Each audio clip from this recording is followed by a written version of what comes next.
Nice. We got 2 minutes. Like a mosaic. There we go. There we go. So my mic's.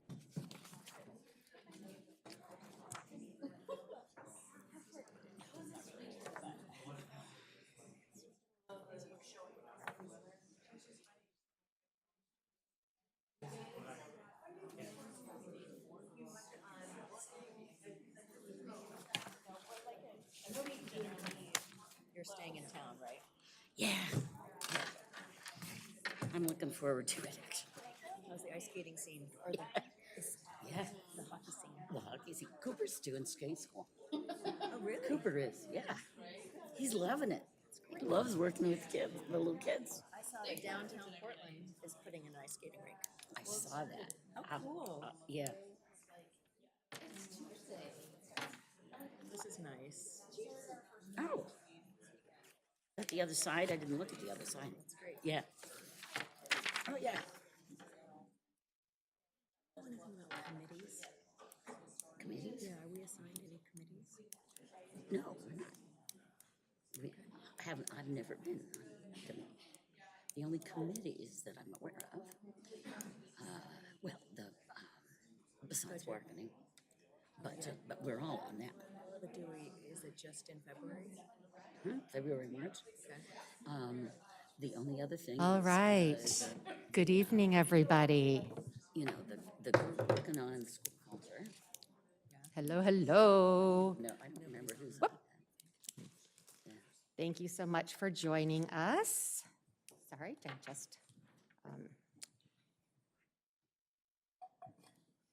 just got that. Great. Good evening. I will now call the December 12th, 2023 meeting of the Ben Lapine School Board of Directors to order. I'd like to introduce our participants this evening. To my immediate left, Vice Chair Marcus LeGrand, Director Amy Tatum, Director Keena Chadwick, Director Carrie McPherson Douglas, Director Cameron Fisher, and Director Shirley Olson. To my immediate right are Superintendent Stephen Cook, Deputy Superintendent Laura Nordquist, and Board Clerk Janet Bojanowski. I am Melissa Barnes-Delakia, Chair of the Board. We are also joined we are also joined tonight by 2 of our Student Voice Council members. We have Bella Califas, did I say that right? Califas. Bella Califas from Ben Senior High School and Gabe Miller from Ben Tech Academy. So thank you so much for being here. Finally, we have Erin Trimble and Hannah Westfall joining us for ASL interpretation, and Spanish interpretation of the meeting is being provided on the Ben Lapine Schools School Board YouTube page. With that said, I will invite you to join me in the Pledge of Allegiance, and if you do, please stand, remove your hats, and join. I pledge allegiance to the flag of the United States of America and to the republic for which it stands, one nation, under God, indivisible, with liberty and justice for all. Thank you. We will now move into the review of the agenda. Tonight's agenda focuses on Goal 4 of our district, which is that our operational systems align and support an academically effective and sustainable organization. So we'll have reports on our nutrition systems, on our finance, as well as on our student investment account. And so we're really looking forward to having us get to connect our finances and the work that we're doing in our schools. With that said, Dr. Cook, are there any changes to the agenda? There are no changes to the agenda. Great. Fellow board members, are there any changes? All right. Hearing no changes, requests for changes, we will proceed with the agenda as noticed. I will now hand it over for number 4, district recognitions with Superintendent Cook. Thank you, Chair Barnes-Delakia.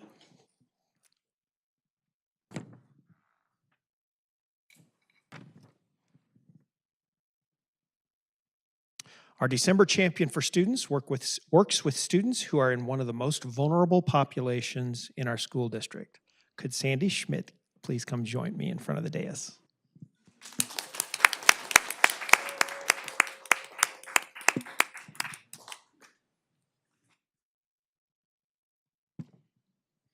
Long overdue.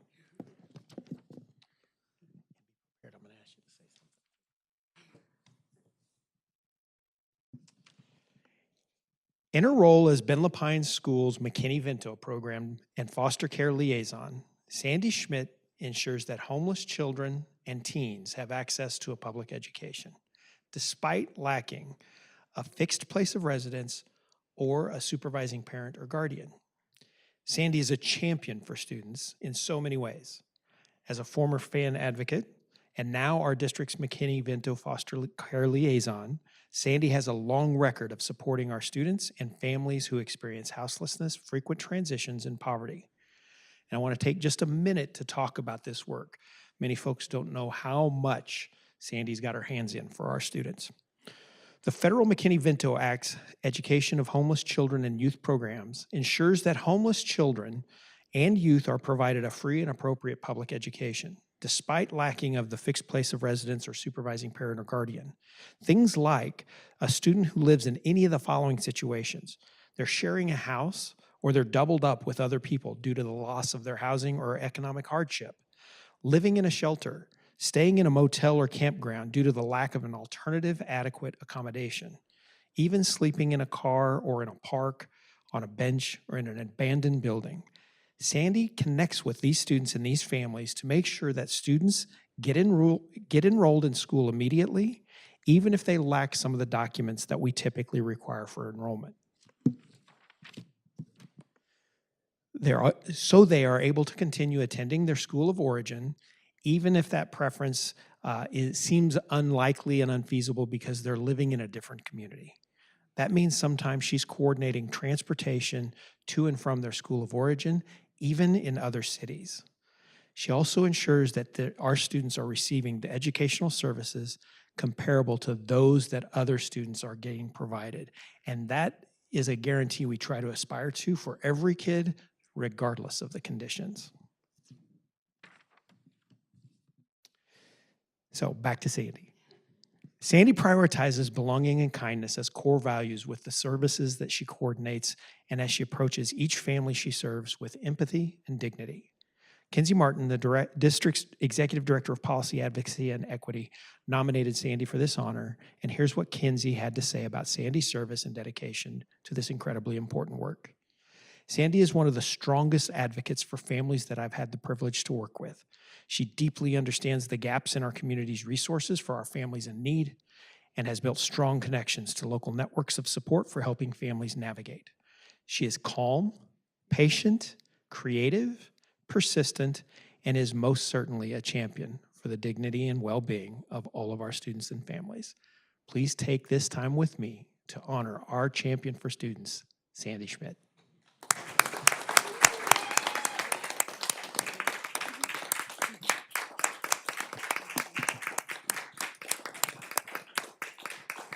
All right, in recognition of your advocacy and unwavering support for students and families who are experiencing houselessness and poverty, we are inspired by your embrace of kindness and empathy and dignity as core values in your role as the McKinney-Vento Foster Care Liaison for Ben Lapine Schools. Thank you for all you do.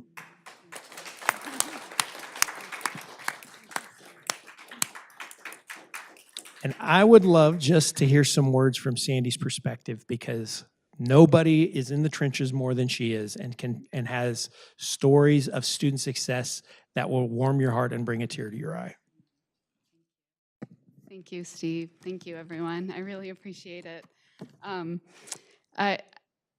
so humbled to do this work. I love the work I do. I love being able to meet the families and the students that I get to work with. And I feel so strongly about being able to connect students and with their educational goals and being able to support them in graduating from high school.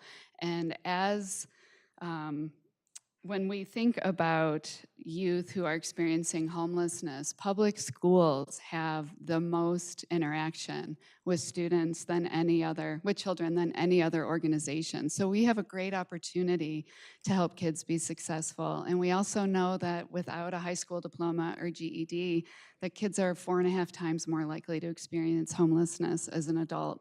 So when we talk about prevention or being proactive in social services, education is the best place to be. So I feel really privileged to be able to work with families in this capacity. Thank you. And I just want to give a shout out to the fan advocates that I work with, because once I get a student enrolled and we get transportation set up, then I work closely with the fan advocates to help connect them, have families get connected with resources that they need. Thank you.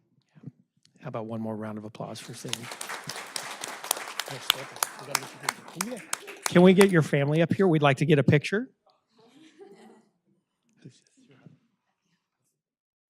Blaze, come on up, Blaze. We're going to get a photo. And my sister-in-law, Marianne, is visiting. Hi, Marianne. Well, welcome to Bend.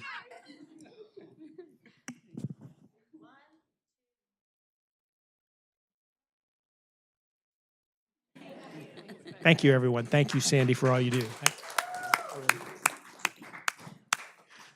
And that's it for celebrations tonight. Thank you. We're now going to move into public comment. This is the time provided for individuals to address the board of directors. Public comment requests are accepted in advance until 5 p.m. I'm going to move on to the other part of my script. The board and district leadership really value communication from stakeholders, from family members, from staff, and I do believe we have some students here tonight as well. It truly helps us guide the work of Bend LaPine Schools. Please know that public comment is just one of many forums for reaching out to the board. You can always reach out via written communication, email. Board members open themselves up for phone calls, Zoom calls, et cetera. And so we welcome those opportunities.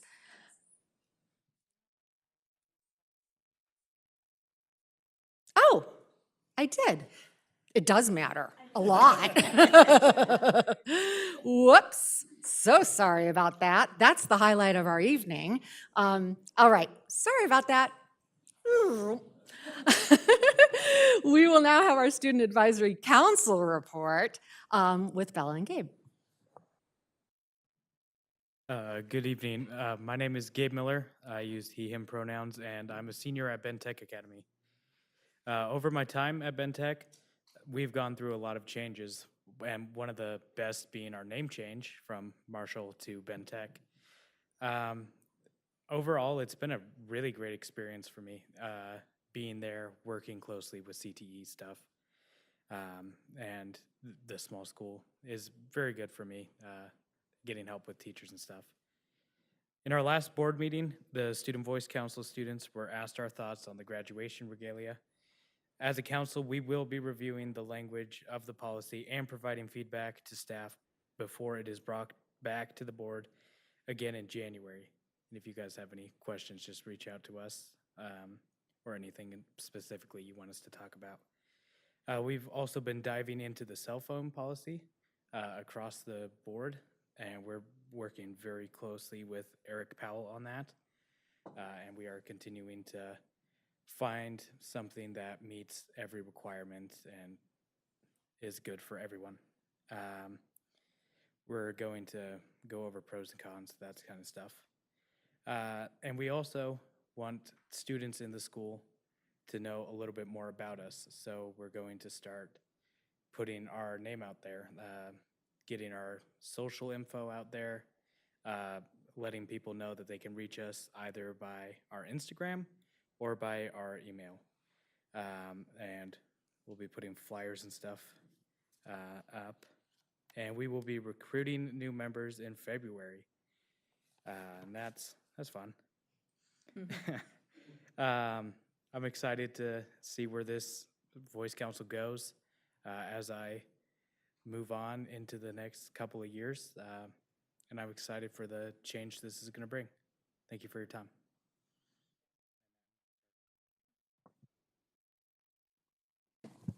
Hi, my name is Bella Kalfas, and I use she, her pronouns. I'm a senior at Bend Senior High School. I had the pleasure last month of sitting on a panel with other student leaders from across the state at the Oregon School Board Association conference. The panel was around how student voices can be involved in leadership to tackle issues within our schools, specifically those related to climate change. A few key takeaways I had from my discussions were that school board meetings are often very intimidating for students to speak at, especially because as the conversations feel kind of one-sided, just in the formatting. One recommendation that was proposed was possibly opening up the meetings for a bit more open discussions, as well as more questions for the speakers.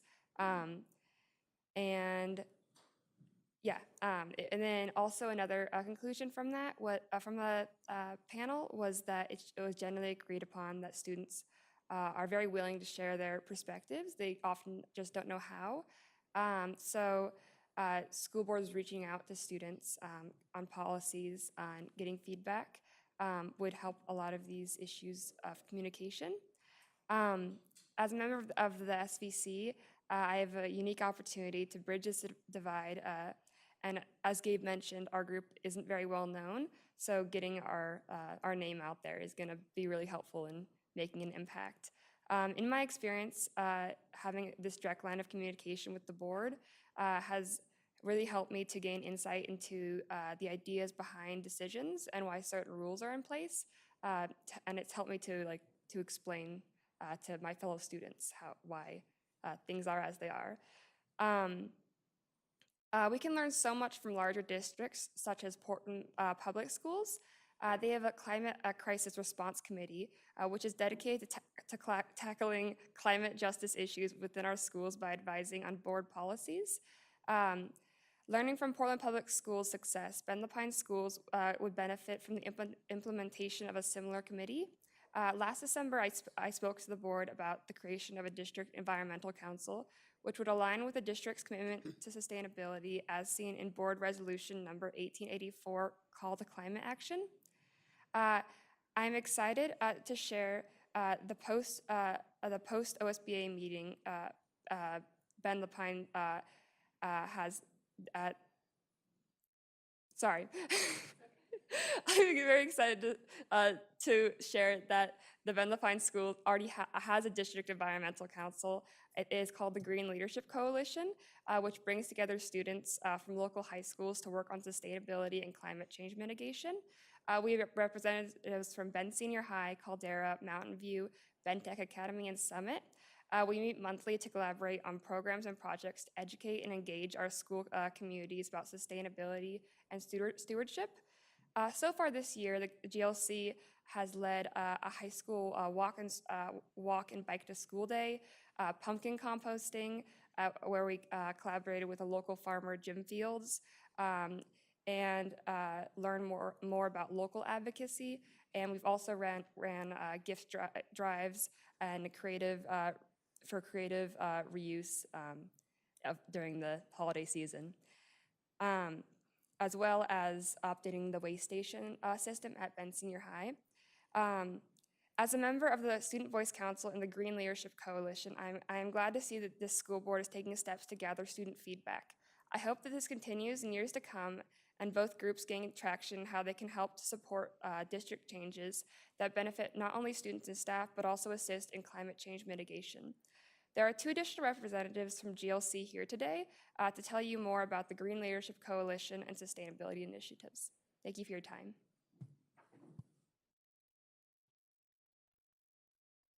Thank you so much. All right, are there any questions for our students? I have a quick question.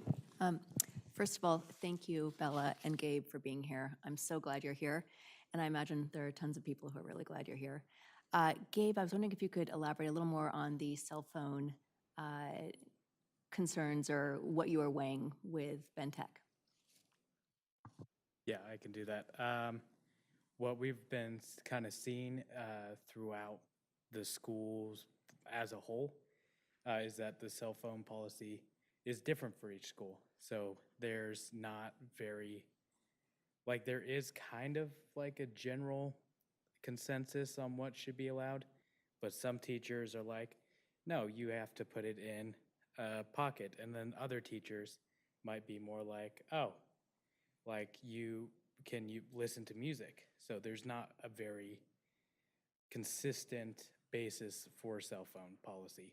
So as a council, we hope to give students the opportunity to be responsible with their phones,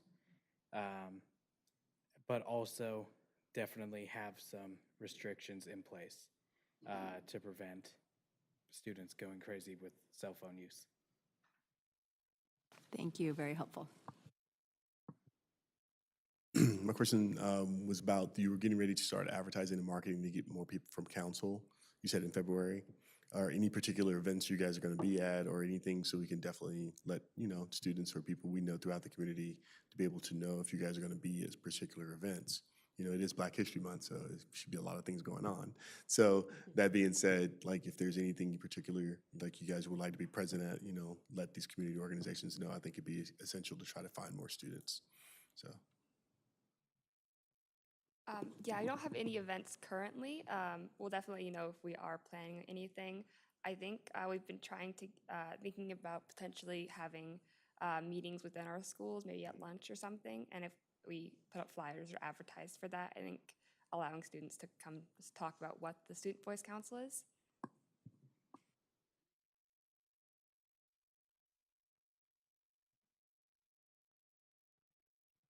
Okay, thank you. Now we will, for real, move into public comment. So we will be moving into public comment. When we do, I want to remind our public that this is a meeting of the Board of Directors in public, but it is not a meeting with the public. Therefore, we will be hearing public comment, but we will not be responding to public comment in this meeting. Instead, I take notes, and then we respond back in email form to connect you with the correct person to answer your question when necessary. We will now open for our public comment. We have several people signed up tonight.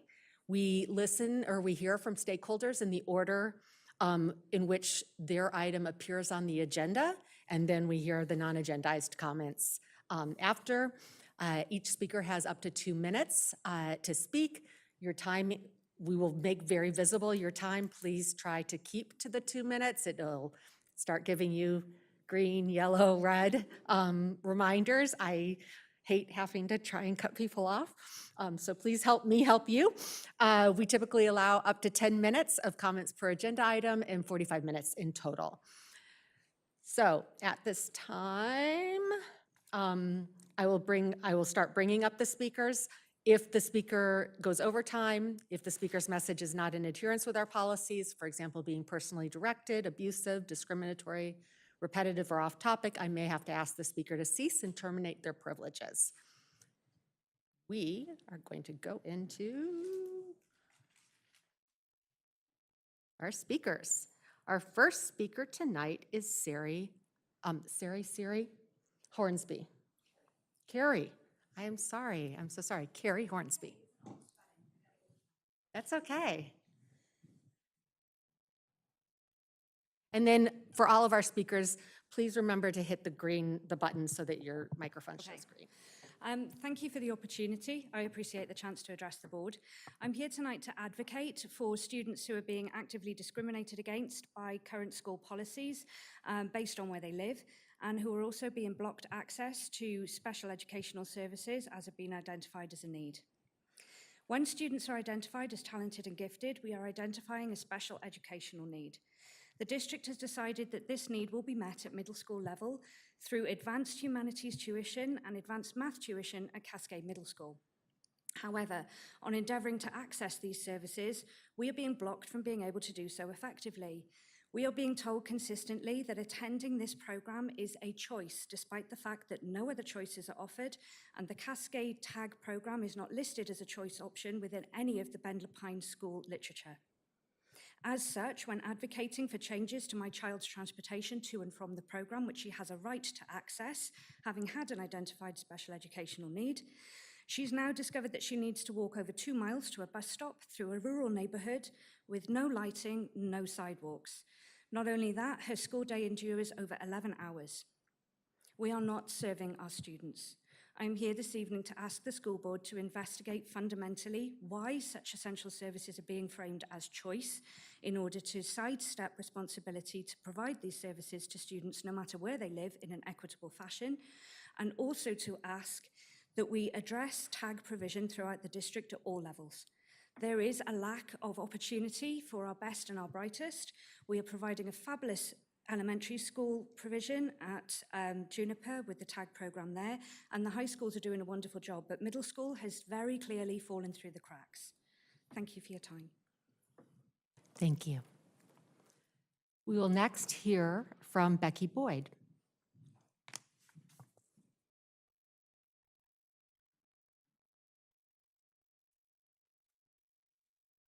Good evening. I am both a product of Ben Lapine Schools and the parent of 2 kids currently in the district, and I'm presenting comments this evening on behalf of a local family whose child was struck by an e-bike when he was walking home from Pacific Crest 2 weeks ago.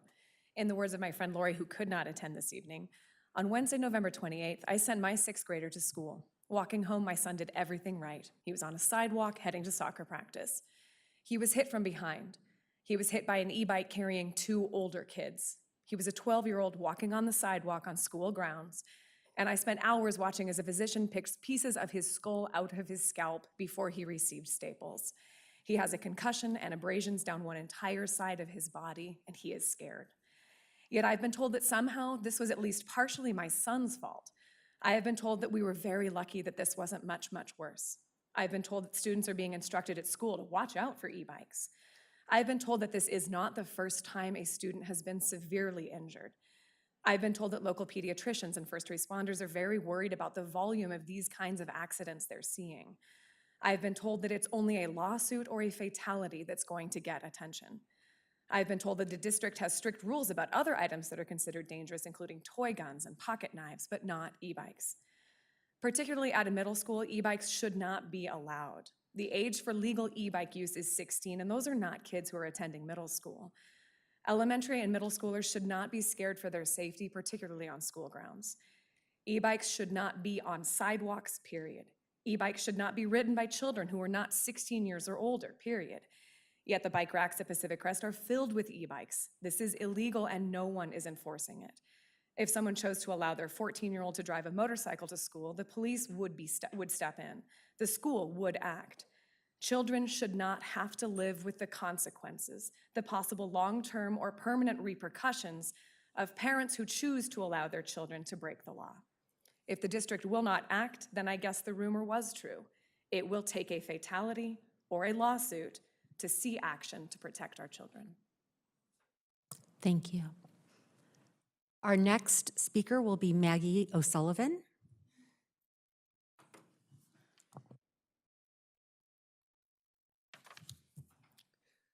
Good evening, school board. My name is Maggie O'Sullivan. I am a current senior at Bend High, and I'm a member of the leadership team for the Green Leadership Coalition. I'm here today to introduce the GLC to you and to share our goals for a sustainable future within our school district. The Green Leadership Coalition was created by local, environmentally involved high school students seeking sustainable action within our own schools. Our focus is to collaborate on critical environmental issues facing today's youth and inspire discussions through the education and engagement of our peers and community.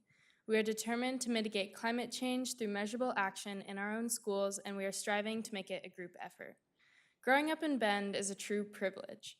The majesty of the Cascade Mountains, the expansive forests surrounding us, and the life sustained by the Deschutes River are just a few of the things that we take for granted living here. Sometimes I think that these wild places taught me more growing up than my own parents did. Others would say this is called being raised by wolves, but it's okay. These places inspire myself and other students, which is why we are here today. We, the Green Leadership Coalition, have a dream that the Bend Lapine School District will be a leader in the state and nation as we work to solve the climate crisis. This begins with how we educate students and staff, how we support local action, and decrease our emissions. We are approaching a turning point in our world. Will we choose to stick with our current ways and ignore the giant smelly elephant in the room? Or can we begin to think outside the box as our teachers so often encourage us to do in the classroom? We are Bend's next generation, and we, the Green Leadership Coalition, are pushing for a future that ensures the same opportunities for our children that we had growing up. Thank you for your time. Thank you. We will now hear from Will Mowry.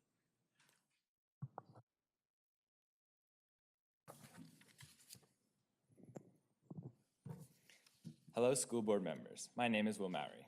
I am a junior at Bend High and am also one of the Green Leadership Coalition leaders. As part of my IB Global Politics class, I was challenged to get involved in a community issue and decided to use my work with the GLC. In 2021, the district created a new sustainability plan featuring 15 key points designed to reduce carbon emissions tied to the district and lead to a more sustainable future. While a crucial step in fostering sustainability, this plan needs to be acted on to fulfill the aims that the plan outlined. While there are many goals on the list that should be executed, I would like to bring one in specific to your attention today that I personally have experience with. Under Section 11B, you have committed to reducing the amount of idling tied to the district. Idling is when a car's engine is running, but the car isn't moving. Idling burns unnecessary amounts of fossil fuels, releasing greenhouse gases that contribute to climate change, about 30 million tons of carbon dioxide annually, just from personal vehicles in the US. Idling also contributes to air pollution, which has been shown to impact children at a disproportionate rate. I'm impressed that the district has recognized the importance of reducing amounts of idling. However, as of today, only 4 of the 33 schools throughout the district have any signage or even any work on idle-free campaigns. Last year, inspired by my sister who installed signs throughout the Westside Village Magnet School parking lot, I led a campaign to install signs throughout the Bend High parking lot. My team and I designed signs, worked with a local nonprofit to secure funding, then worked with a local business to manufacture these signs, all on our own volition. I'm here to ask you to take bolder action on the sustainability plan, specifically by working to reduce amounts of idling in the district. Through education targeted towards students and parents surrounding idling, installation of signs at all schools and future construction, and several other steps, I believe that we can collectively work to reduce greenhouse gas emissions and create a more sustainable future for the students of the BLS. Thank you for your time. I also have a handout for you. Thank you so much. And if you have a handout and you want to give that to Janet Bojanowski right here. Thank you. All right, our next speaker is Dr. Ann Onishi, and please correct me on my pronunciation. Okay. To the board, on behalf of the St. Charles Trauma and Acute Care Surgery Division, I'm writing in support of our pediatric colleagues at the Central Oregon Pediatric Associates and their suggestion to include e-bike safety in the curriculum of health classes at a high school level. Part of our job of delivering top quality trauma care to Central Oregon is trauma prevention. One serious injury or death due to an e-bike accident is one too many. We applaud the Bend Police Department and their e-bike safety awareness campaign, but as we all know, it takes a village to raise our kids and keep them safe. Traumatic brain injuries have devastating consequences for adolescents and their families. We have to do everything in our power to keep our kids safe. Reviewing helmet use, basic road and traffic movement rules, and generalized motorized vehicular safety in a formal school-based setting could add to the teaching that we hope our young people are getting at home already. Thank you for your time and your consideration of this important matter. And that's from me and all 8 other trauma surgeons at St. Charles, as well as our 8 APPs and the ER. Thank you. Thank you, and I've shared the letter as well, so that we all have that. Our next speaker is Amanda Plosky. Please tell me. Plosky, great, Amanda Plosky. Good evening, board. Thanks for allowing us to speak tonight. I'm just here on behalf of my children. We left and we came back, and we were gone for a year, but came back, and the children were coming into middle school and high school, and we wanted the opportunity for them to look around, and we'd missed the tours of the school.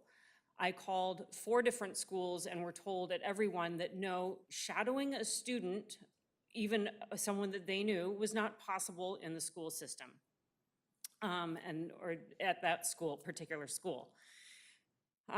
It was kind of frustrating because we were trying to make decisions about IB or AP and which middle school might they go to or not, and they still had friends in those schools, but it didn't seem to matter.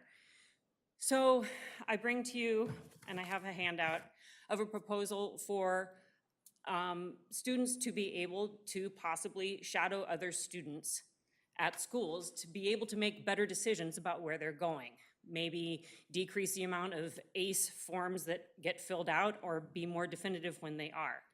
It was my understanding that before the pandemic that this was actually something that was in place, but between the pandemic and then other safety issues that have come to fruition, it has gone by the wayside.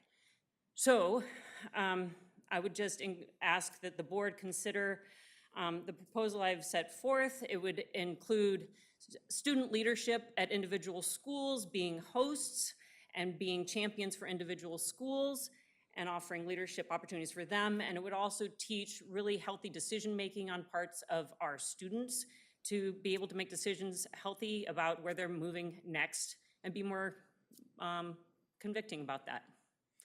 Anyway, thanks for your time. Thank you. Yeah, I was, the form. Yeah. Can Marcus and I both have a clarifying question. When you said the form, were you referring to you said ACE, but are you referring to the area change request form? Yes, I am. Okay, thank you. So make sure, yeah.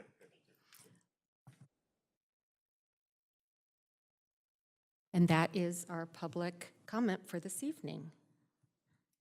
Thank you all for joining us. We will now move into consent for action.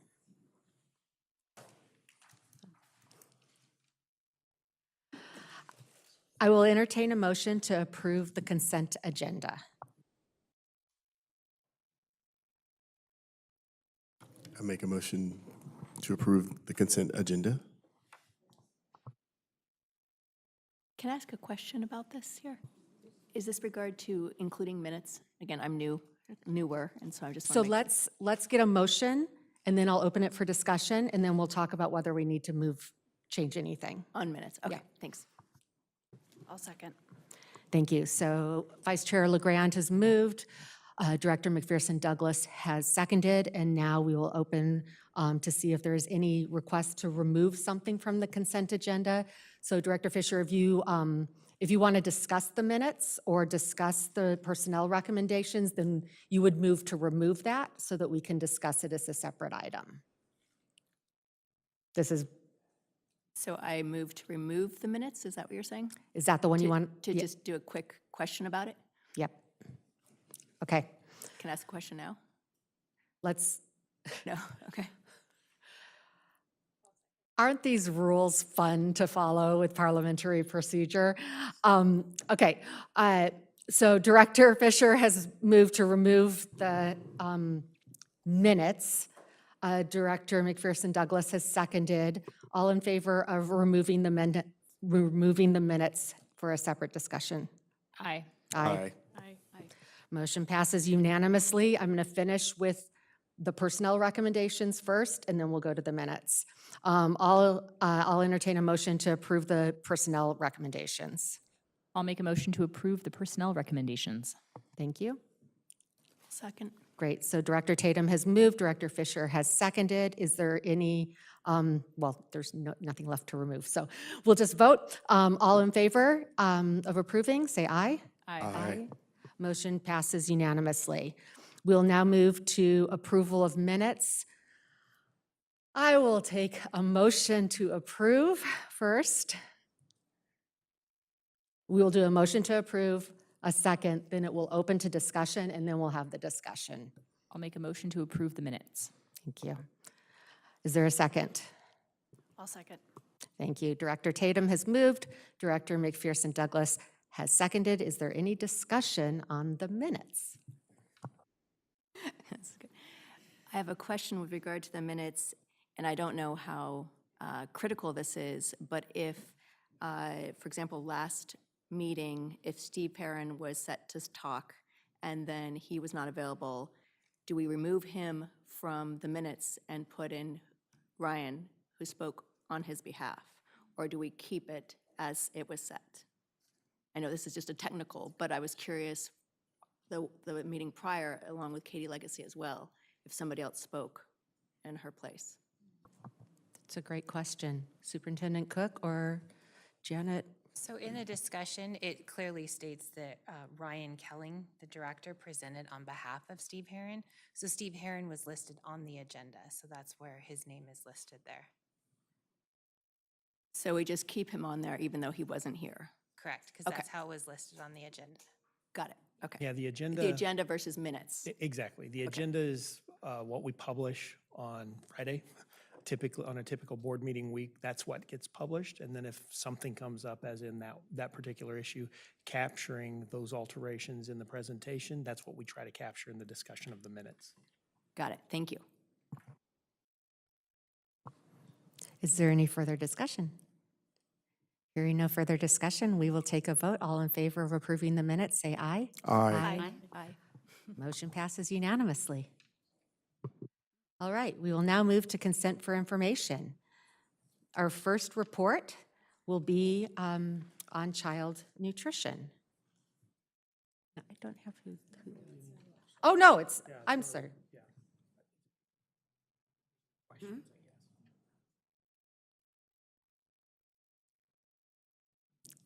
Excuse me.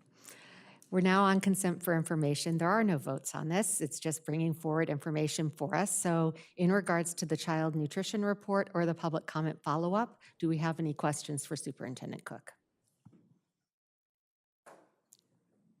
Hearing no questions, we will move on to our reports.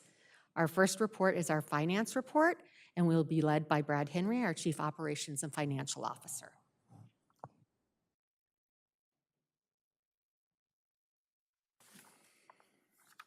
Okay. Nice job, Melissa, getting through the consent agenda. That was pretty complicated tonight. In your packet, you'll find the second finance update for this school year. Starts with a narrative, followed by the actual finance statement, and then followed by the investment report. This second update, there really is not much update. We have no additional information related to our funding, and we're still in discussions with our employee group, so we have no new information regarding the largest of our expenditures, which is our personnel costs. So the report is actually identical to the one that you received at your meeting at LaPine High in October. So the numbers have not changed. What I did want to point out is that we are now complete with our annual audit for last school year, the 22-23 school year. We received the final report from the auditor today, and I'm happy to say that we did receive a clean opinion, unqualified opinion, and no findings on last year's financials. So that's good news. Turning to the report, I just want to point out again the actual financial report. You can see that we're starting with just a little bit, starting this year with just a little bit more in reserves or beginning fund balance. We did factor in the increase. Remember, we budgeted on 9.9 because that's what we knew at the time, 9.9 billion from state school fund. It ended at 10.2, so we've now built that in, or we did in October, and continue to in this report. That's the biggest difference in the revenues. The only other change you'll see in this report is related to Oregon Youth Challenge, and the fact that they are no longer included in our ADM, so we don't receive the revenue and we don't pass through the funds. So you can see part of the increase or the decrease in utilities and purchase services. That's the pass-through line. So you can see that we've backed that out. So bottom line is that we start with just under 17.5 million in reserves. We're going to end almost exactly the same place by this report. But again, once we have employee contracts, once we get through that process, we'll build all of that in. We'll come back to the board because we'll likely have to increase appropriations to make that happen. So we'll come back to the board with the increase in revenue and increase in appropriations, and you'll see what that means in hopefully the next financial update.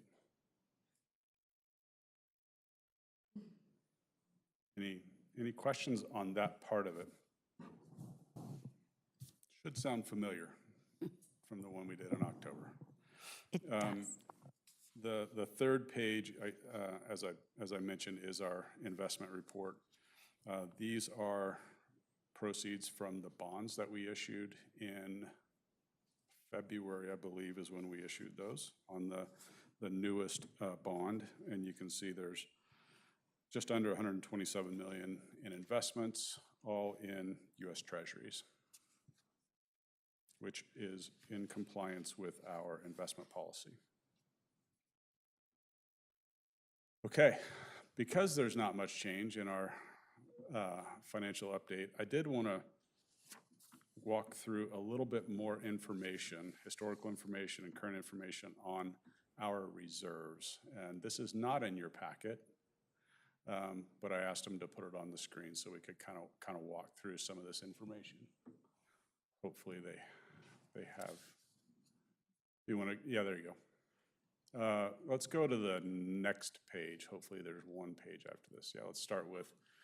So this takes a look at our reserves over time. And so you can see the year to the left. There's a number of years we're showing here. The first column with numbers is our general fund operations reserve. So that is essentially the financial statement that you just saw. That's what we're talking about, is our general fund operations reserve. And when you compare that to our resources, you can see the reserve as a percent of resources for each of those years.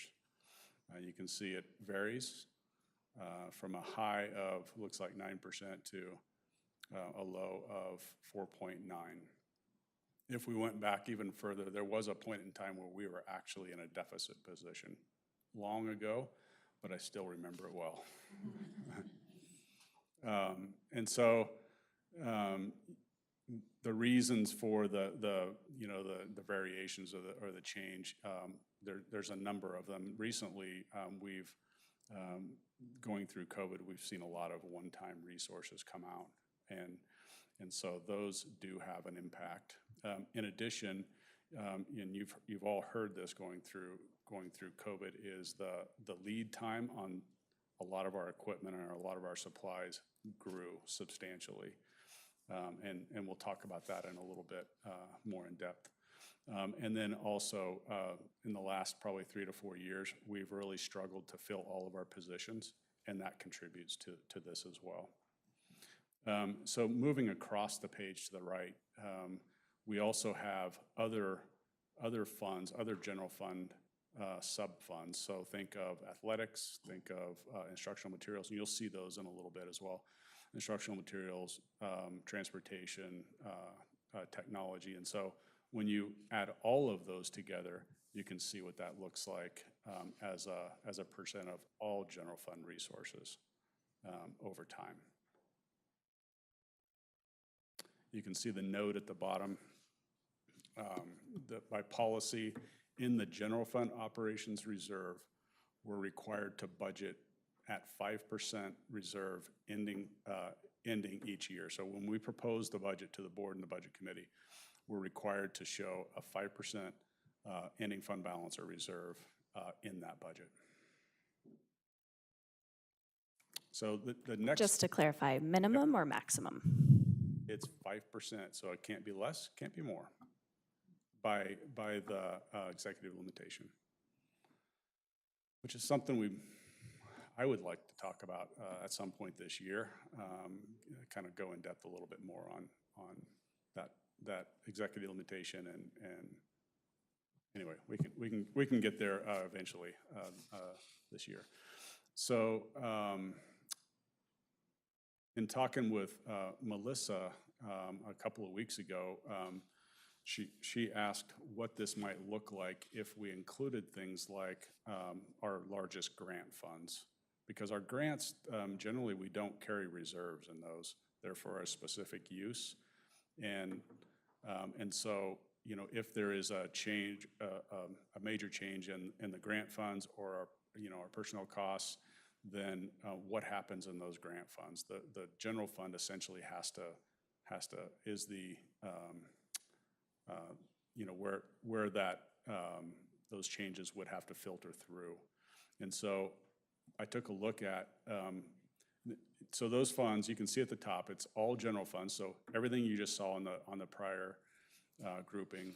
And then I added in SIA, High School Success, the three largest title grants, and IDEA.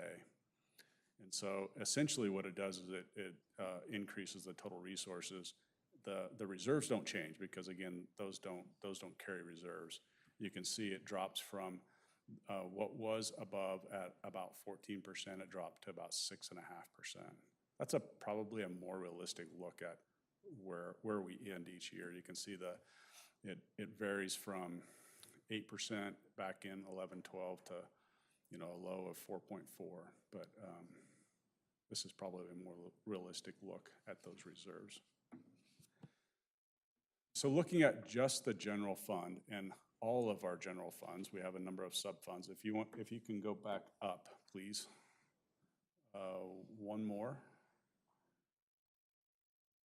Yep, here it is. And maybe if you can get it to fit the screen.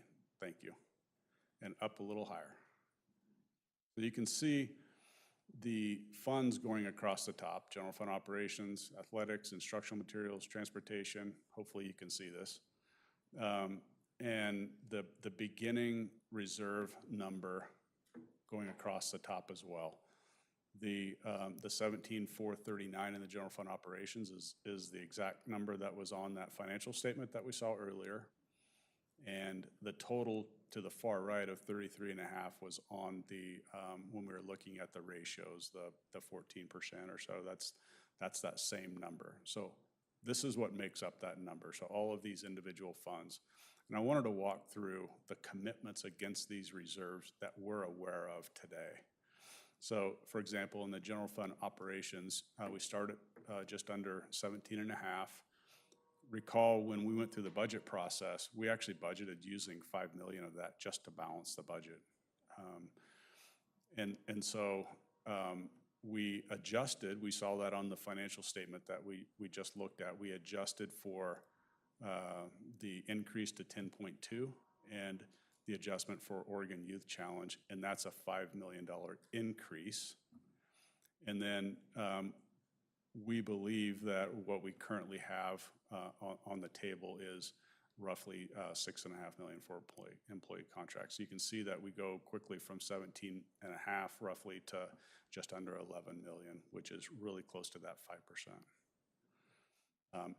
That's what we know today or we don't know it, but that's what we are assuming today in the general fund operations. Moving across, and feel free if you have questions to throw them out, but moving across athletics, it's a much smaller number. We did budget to use some of that in this current year. And then again, most of athletics is people, or a lot of athletics is people. It's coaching contracts. And then a few extra coaches. The larger items, instructional materials, over time we try to accumulate resources because we know when we do instructional material adoptions, we're in the middle of language arts right now and math. Those are our two largest. And so we're about every 7 years we go through those. And so over time we're trying to accumulate funds for those large instructional materials adoptions. And so that's what's happening here. When we sat down, it's probably been 9 months to a year now. We sat down with the folks that are leading that work. The number that came out of that was probably 4 million, maybe a little more. Now we've done a little bit of the language arts already, so that's a little bit, that's why it's a little bit less, but we're going to use all of that. I can't say that it's all going to be spent this current year, but it's essentially committed with the work that's happening right now. Transportation. So there's a couple of things happening here. One, so first of all, this all has to be used for transportation equipment, essentially buses. And buses, the lead time has grown substantially. I think we have on order something like 10 buses, 10 new buses, and they are, I believe they're all over a year before we actually receive those buses. Part of the issue that we're running into is there is a change in the ability to order diesel buses, even the clean diesel buses, and so that's increasing the pricing and extending how long it takes to get those buses. So we're trying to work through that. Print shop's a small amount, but we are at the end of life on so the print shop manages not just the work that they do in the print shop, but they also manage our copier fleet and all of the printers in our schools and our facilities. And so we're essentially at end of life on our copy fleet. That's the 250. Facility use, this is the fund that we track when the community and other organizations use our facilities. Many of them pay rent, and much of that goes back to the schools to use as they see fit. And so there is some that, for example, the ESD used to rent a large part of this building. We accumulated that over time because we knew when they left, we were going to have to do the work to kind of get that up to our standards. And so that's what's happening right now. And then we are required to pave Brinson, and that's how we're paying for that, probably this coming summer. Tech replacement, there's a large dollar item there on switches. We have those in hand now, and so Scott and his team are working through how to make that happen, how to get those switches. They're expensive. It's about every 5 to 7 years, so we try to accumulate dollars here to make sure that can happen. And they're working through how to make those, how to switch out the switches in every facility that we have. And you can see the list of all the other items that are essentially at end of life or close to end of life on the list. Maintenance replacement's very similar. And by the way, most of these have no real dedicated resource. When we can, we're transferring funds or we're putting funds in as we see these large expenses coming. The only one that we're hopeful with the tech replacement that some of that will qualify for the federal E-rate program, which gives us reimbursement. And so that'll go back into this fund and set us up for any other needs that are coming up. So, but it's never 100%. It's more like at most 60%, probably maybe 70 on some cases. Maintenance replacement, you can see the list of items there. Back on the tech replacement, the list that we have was more than we have in this fund. And so this is one place where we pull funds out of the ESD, the local service plan, and we committed to putting it into this fund to help us with these equipment needs. So there was we purposefully held on to dollars in the ESD local service plan, and we can pull those dollars out. We don't. Most of what we do at the ESD, we actually ask them to hire staff and run our programs. Some of it we pull through for these kind of needs. Maintenance replacement, you can look at the list there. And then insurance, there's 2 sources that go into there. Probably many of you have paid for iPad insurance. Those resources go into this fund, and we pay for things like iPad cases and iPad breakage out of this fund. We also have dollars set aside in here for those risk items and claims that are always ongoing. And so you can see bottom line, and again, I can't say that this is all going to happen in 23, 24. I could probably say it won't all happen in 23, 24, but I would say within the next probably 18 months or 2 years, all of this will happen. And so you can see the bottom line after all of that. In the general fund operations, you're just under 11 million. In total, we're at just over 13 million, which is a lot different than the top line number.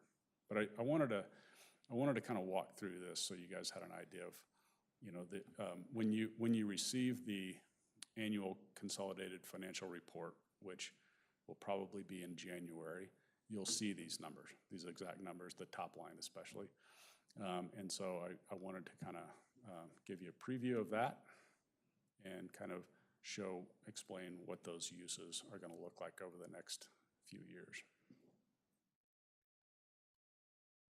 Brad, I just want to clarify the general fund, for the operating budget of the general fund, that $6.5 million, that doesn't include what we've already spent money on, like steps or lane adjustments that staff have already received. And so the money that we put out in internal newsletters yesterday won't match that, because that's including the whole total cost of all those things. So that was comparable to at a point in time when we would be receiving new monies. And since some of those monies have already come out of our general fund and gone into the system, that's why there's a difference there. That's a good clarification. And what I would add to that is that the 6.5 is over and above what we budgeted.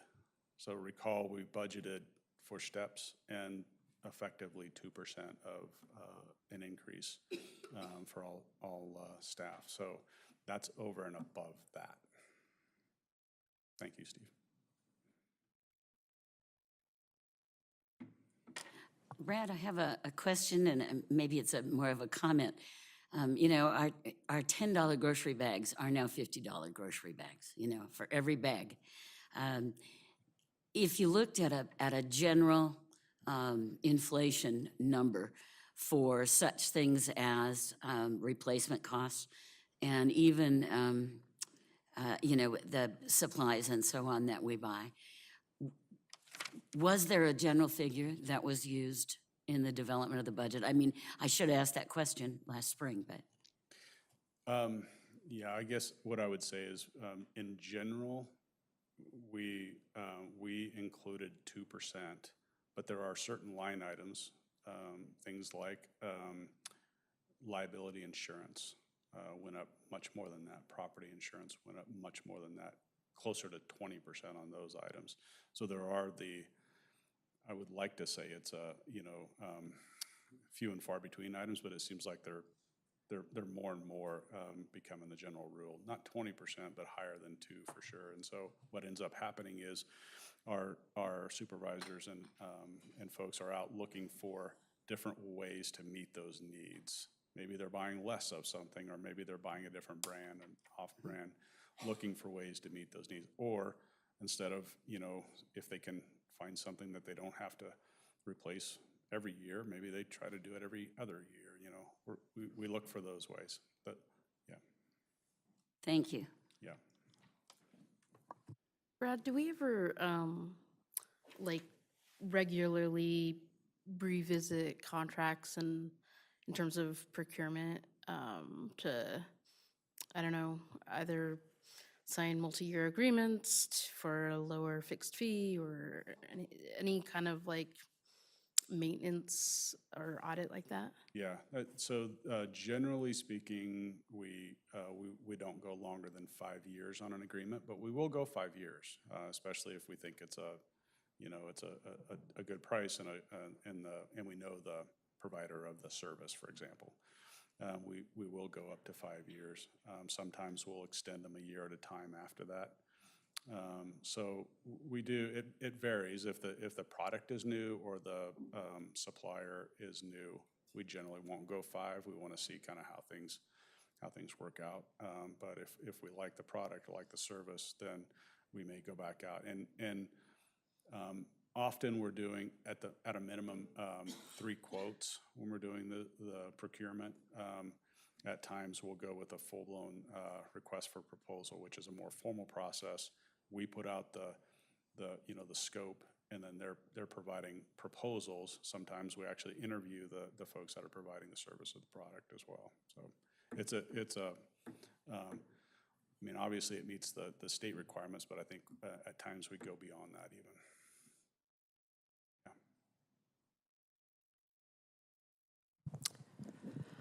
Thank you very much. I think it's really helpful, Brad, for us to be able to see, and for our community to be able to see the idea of reserves and how reserves work within our budget. They're not just this like magical pot of money that's just sitting there.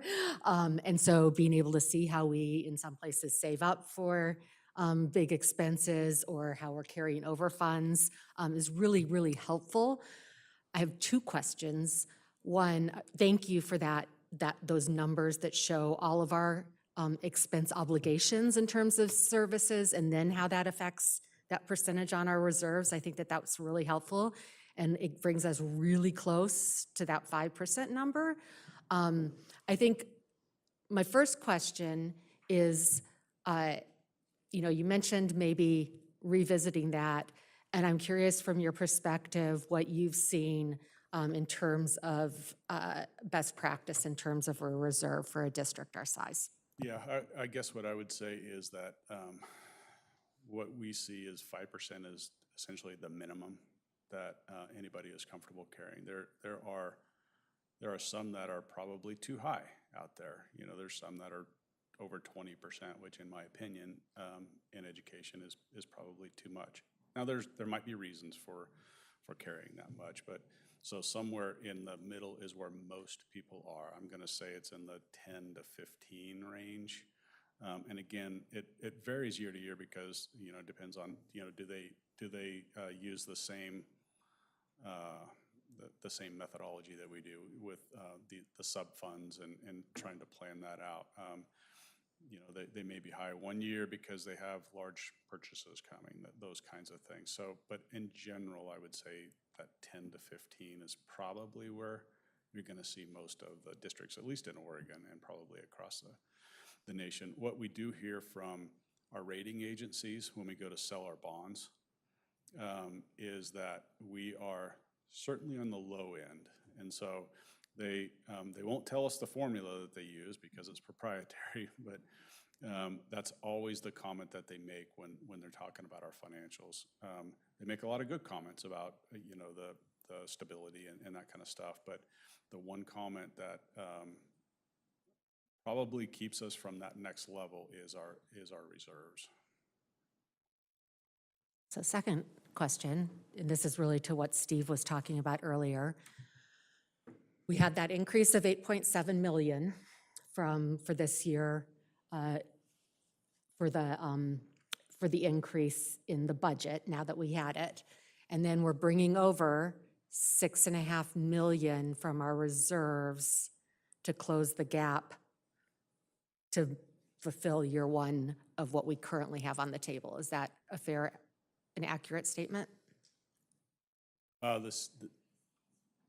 So I'm not sure I understand. Steve, do you know what I'm asking? Because I want to actually hear how what our reserves are going to look like this year and next year vis-a-vis contracting. Yeah, I think it's a tough question to answer directly, but do you want to take a shot? Well, I was just gonna point to the number at the bottom of the first column.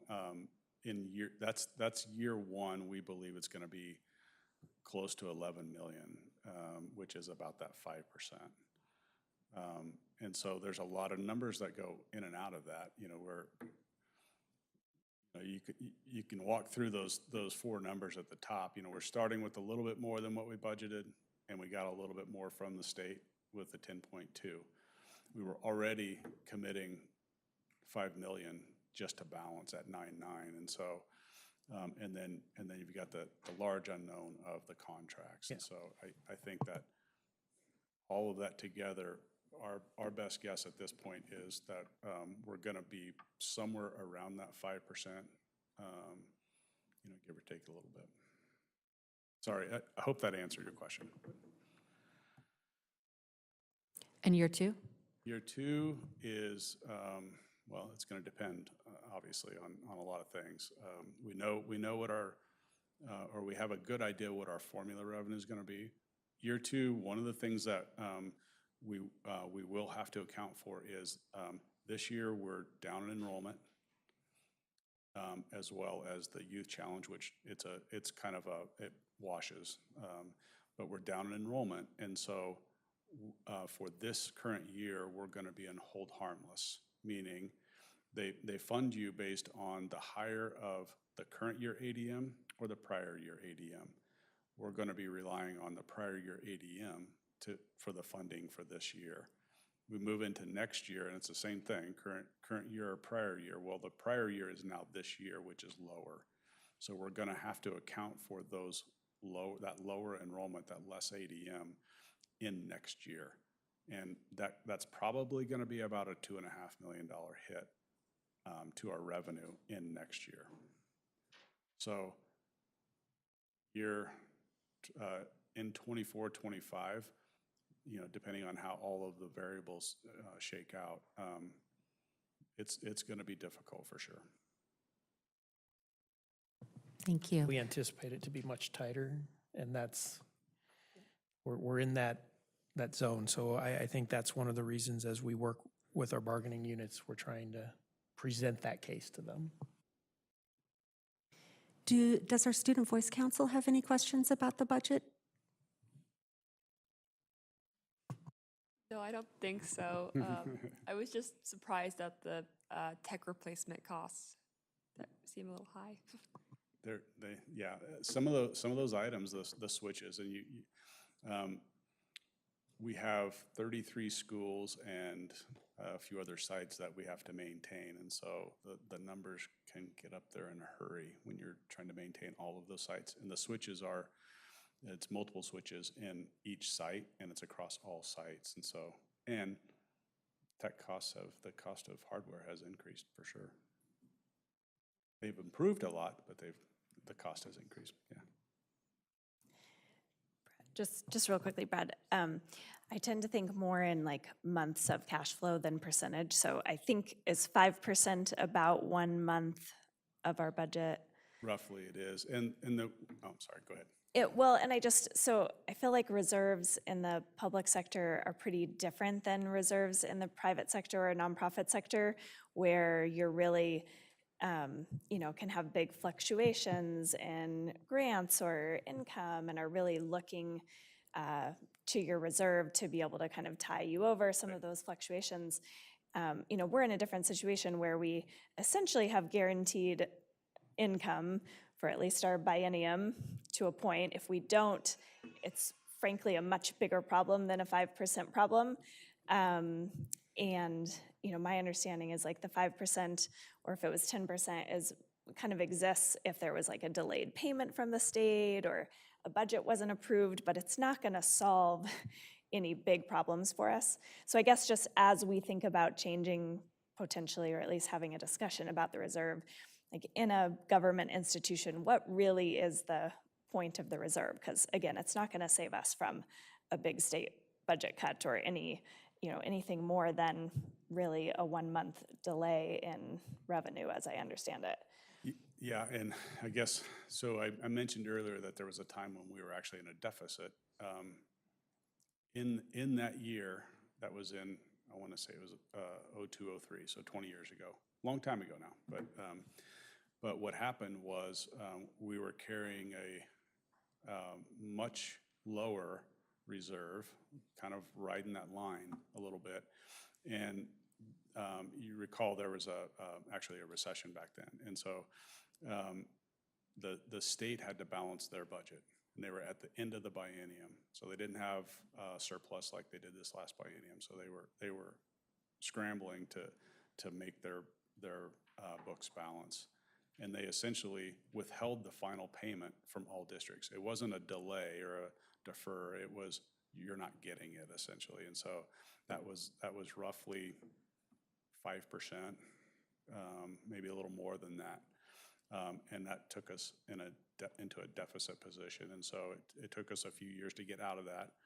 And that's where the 5% came about originally. And at the time, we set the floor at 2%, and then I think the board policy at the time said something like, we're going to grow that 0.25% a year until we get to 5%. And so it took us more than a decade to get to that point, but we got there. And so that's where the 5% came from. So there is a time in our history where 5% was the number, maybe even a little more than that. I think that's why I say I think it's the minimum, And then you start to get into things like property tax collections that, you know, they don't show up until November. And, you know, and that's not as big a deal because the state front loads our funding for the year, but it can be a pretty good, a big deal for some districts, especially if they withhold that and then you got to wait for your property taxes, so. Thank you for the reminder on the history lesson. I remember early in my tenure, we used to talk about that 5% a lot, so I know there was some trauma there. I just think it would be helpful if we continued to learn more about this. And I'm also just curious, like, I mean, apparently it is, but is it legal for the state to withhold funding? Did districts sue, or? I don't recall anybody suing, and they went through, if I remember right, what they ended up doing was they called it a deferred payment, but we called it a receivable that turned into a bad debt because we never received the actual payment.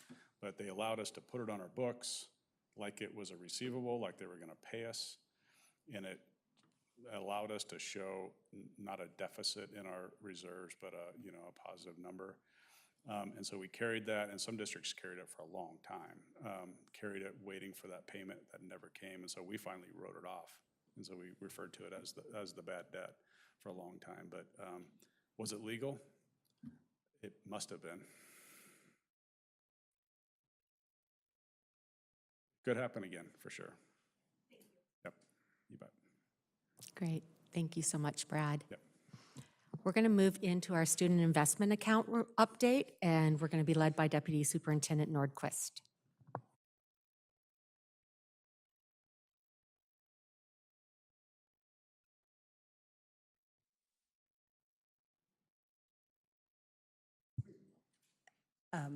You're very familiar with the student investment account update, so you won't probably hear lots new tonight. This is a requirement of the Student Investment Account Act that we do an annual report. What's new this year is on an annual basis, the board actually has to approve our plan for next year. So later in the action items, you'll see a motion to approve the student investment account plan for Ben Lapine Schools. Just a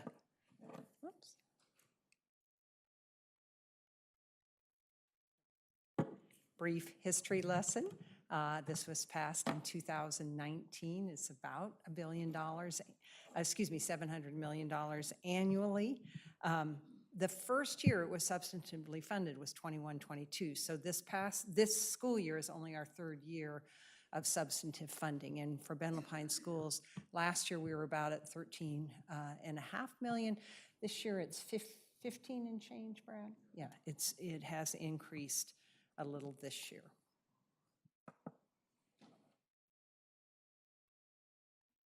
When the SIA was created based on feedback from all kinds of stakeholders around the state of Oregon, to achieve the goal of SIA, there are three areas that districts could spend. One was in student health and safety needs, another was in reduction in class sizes or caseloads, and the third was expanded access to well-rounded education.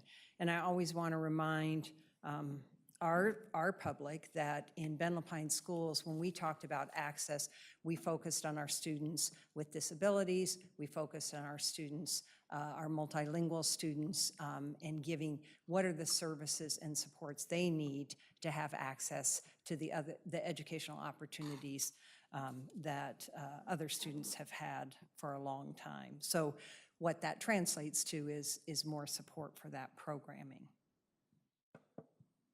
In terms of our priorities, the three categories that I listed are the three major areas that we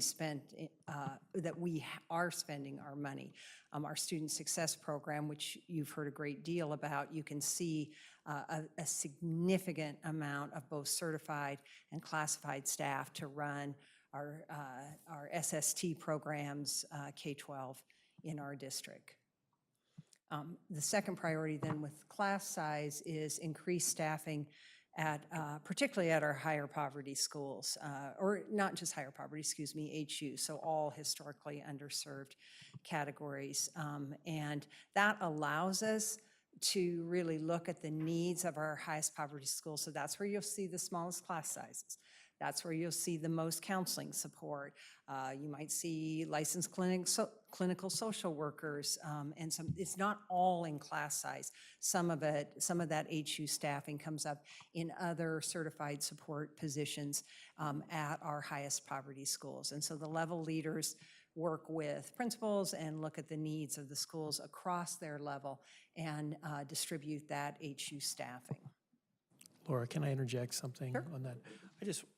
I just want to highlight this particular section of her presentation for a minute, just to talk specifically about the values and the alignment with the board goals on this, and how imperative that we see that it is when we want to add additional dollars into schools for whatever needs might happen, declaring that reducing class size in our most heavily impacted schools is a declaration that aligns with the values and the goals that we've established as a group. And those are real people. Those are real FTE that we're pushing into those schools.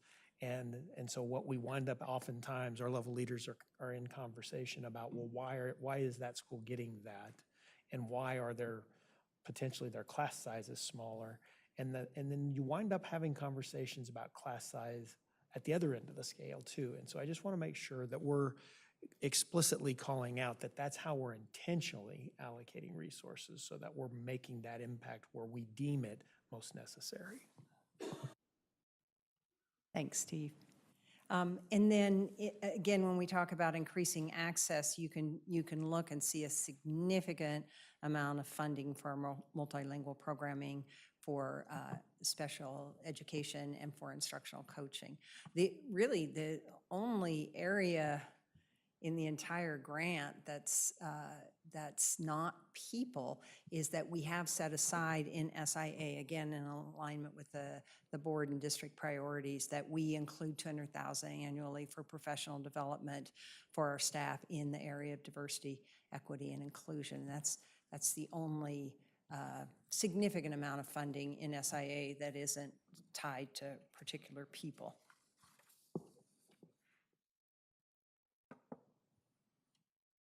Just briefly to report on the successes of the program, we consider our Student Success Program to be a huge success, and we've been asked to present to multiple districts. There are other districts in the state of Oregon who are trying to adopt our model, and even working with Bright, partnering with Bright as we did as we developed the Student Success Programming.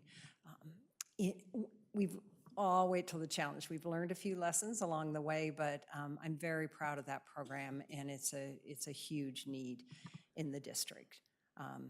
I'm also really proud of the work that's been done to support not just our multilingual students, but their families as well, and that our liaisons, expanding our liaisons program, expanding our advisory groups around, and having facilitators for those groups has been a huge success for us.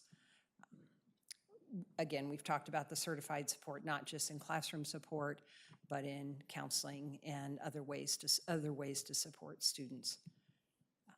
Our coaching has been instrumental in our work around, particularly around foundational skills at the elementary level, but our instructional coaches work across content areas. Right now, they're deep into foundational skills, but also they've helped to support our staffs in the use of Wayfinder, our new SEL curriculum. So we don't consider our coaches to be one-dimensional. They are instructional coaches and help as we roll out new curricula throughout the district.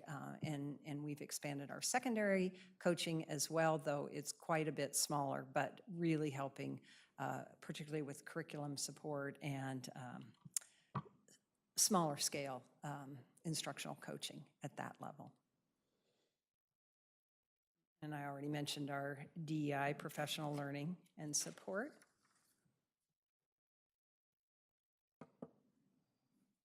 You've heard this before, but our biggest challenge is that our student needs exceed our capacity. One of the things that has been an area of discussion, not just in Ben Lapine, but regionally, is that our students with the highest needs in Central Oregon, we do not have the really intensive program that you could find in the Valley or in the Portland metro area, where you might have residential options or day treatment options that support our really highest need students. There's just, I mean, there's not literally nothing, but there's almost, there are almost no options for students and families out here in Central Oregon. And so that continues to be, it's, as you can imagine, it's a hugely resource-intense endeavor. It is something that's the regional superintendents have been talking about and continue to talk about, because it's not just in Ben Lapine that we're experiencing this. As sometimes our students with highest needs who may be in foster care are placed around the state, sometimes students with extremely intense need who have been in specialized programming their entire educational life then come and are in a foster placement in Central Oregon with none of those supports in place, and it's up to the local districts to try to plan for those students, and it's very, very challenging. Again, no surprise, the second thing is staffing and hiring challenges for these positions in Ben Lapine as around the state and around the nation. You know, teachers for multilingual programming, special education teachers. Our SST staff are not always, they don't always come from a teaching background. We look at clinicians and competing with the private sector for skilled clinicians is challenging. We have some amazing people working with the district, but that's always a challenge, and it's very, very rewarding work, but it's also very difficult work as well. So that remains.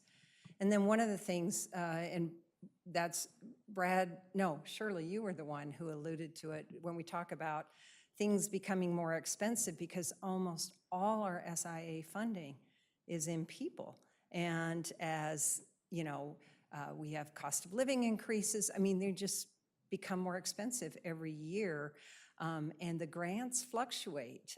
And I don't know it's a magical formula, because we don't really know till the very end exactly what it's going to be. So this year, for example, the student investment account total went up a little, but high school success went down. The absolute number went down. Well, that's $5 million all in people. And so we have to supplement from general fund to, you know, we want to keep those wonderful people that we have working under our grants, but that is a challenge, and it's both unpredictable and it doesn't quite keep up with what our real costs are.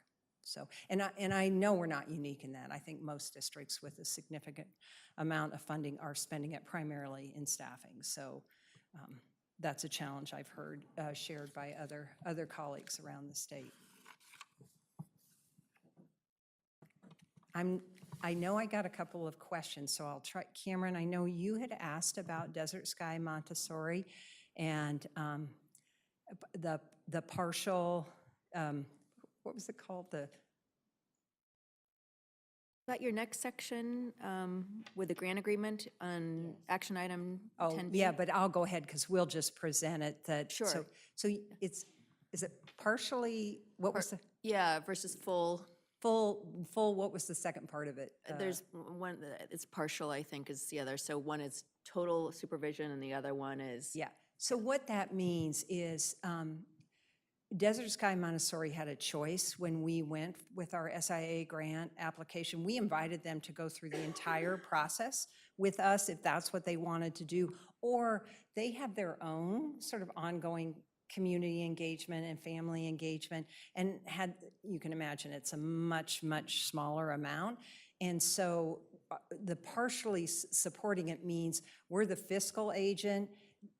They hook on to our grant application, but they didn't go through all the process with us, and they can independently decide how they're going to spend the money. We didn't have to approve that as long as it aligned with the goals of SIA. So that's what that means, that they didn't join with us, go through the grant application prioritization process with us as a district. They did that independently by their choice. So does that mean they don't get the guidance on the part of how to use that? Well, Is they that- did, I mean, they had to follow, their budget has to be aligned with the goals. But it's Yeah. more I can general tell than- you that their amount, I don't know the exact amount.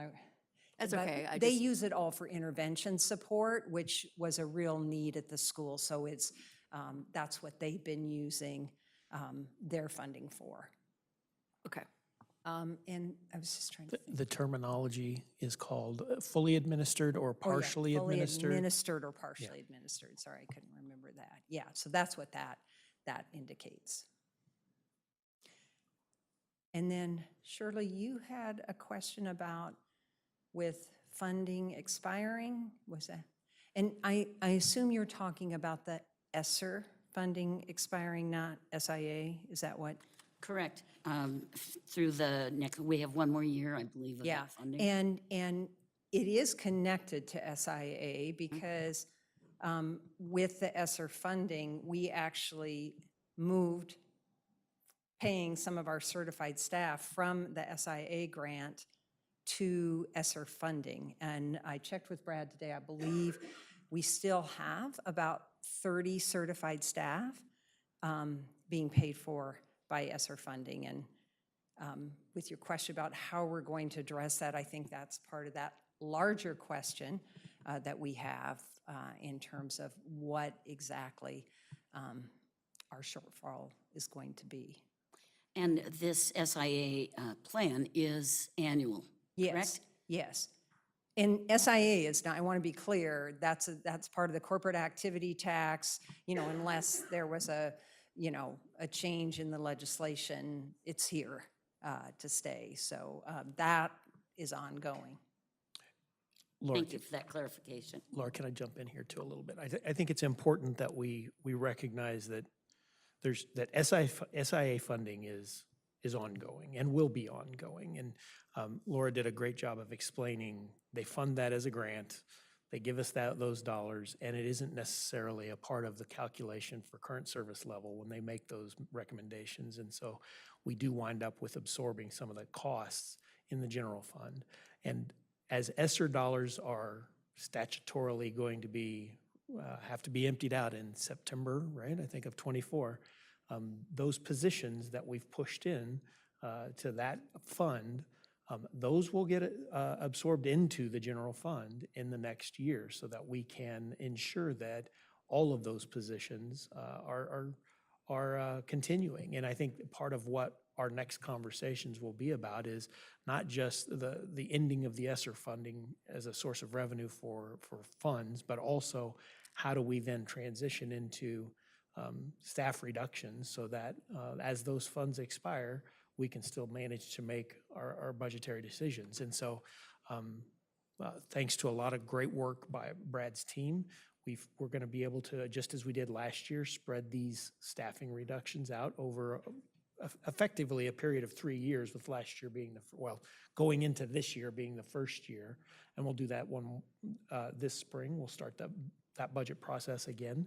And then in the spring of the following year, we'll do that process again. And I anticipate, and I don't know if now is the time to talk about the number, but there will need to be some staff reductions that will have to take place as we continue to do this. And right now, our goal is to do those reductions through attrition and retirements and reorganization so that we don't have to lose the positions that we truly want to value and keep, especially when just 3 slides ago, we're talking about how we're shoving those resources into some of our most highly impacted schools.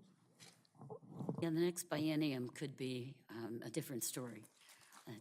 That's a little bit scary to me. Most certainly. I have a question that's a little tangential, just because you'd mentioned like day treatment and residential treatment for the highest need students, and we don't have any of those resources in Central Oregon. And who is funding those on the west side of the mountain? Yeah, so a variety. Most of them, and if Sean were here, he could step into this, Amy, but most of those programs are not part of K-12 programming. What happens, and I'll give an example recently from North Clackamas. Sean was doing some research into programming, and we were looking regionally about what it would take to offer it here. The North Clackamas School District last year budgeted something like $1.5 million to pay for students to be in those kinds of, in that kind of programming. So they're run through private entities,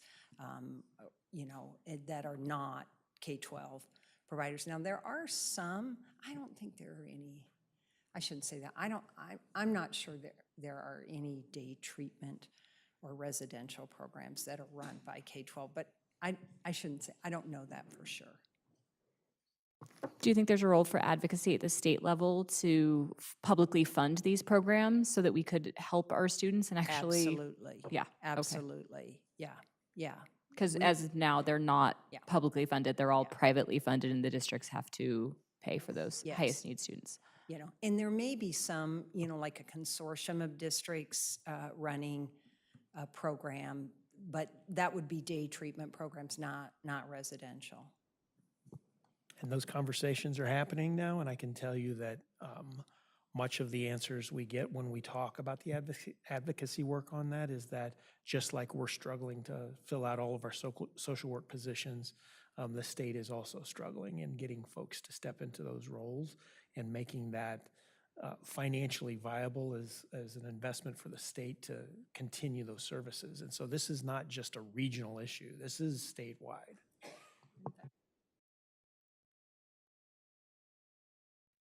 Sorry if you already said this, Laura, but given that we hope that this funding is going to continue for the foreseeable future,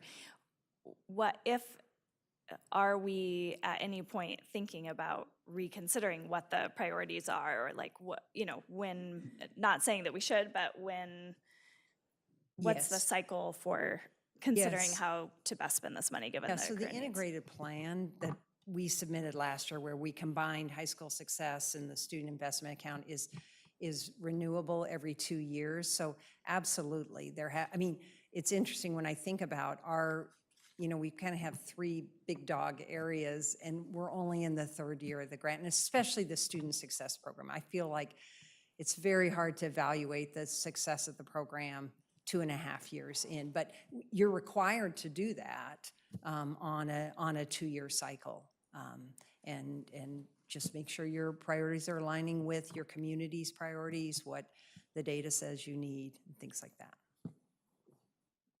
My question is, do the students, you have any questions about what the 2 things we're talking about?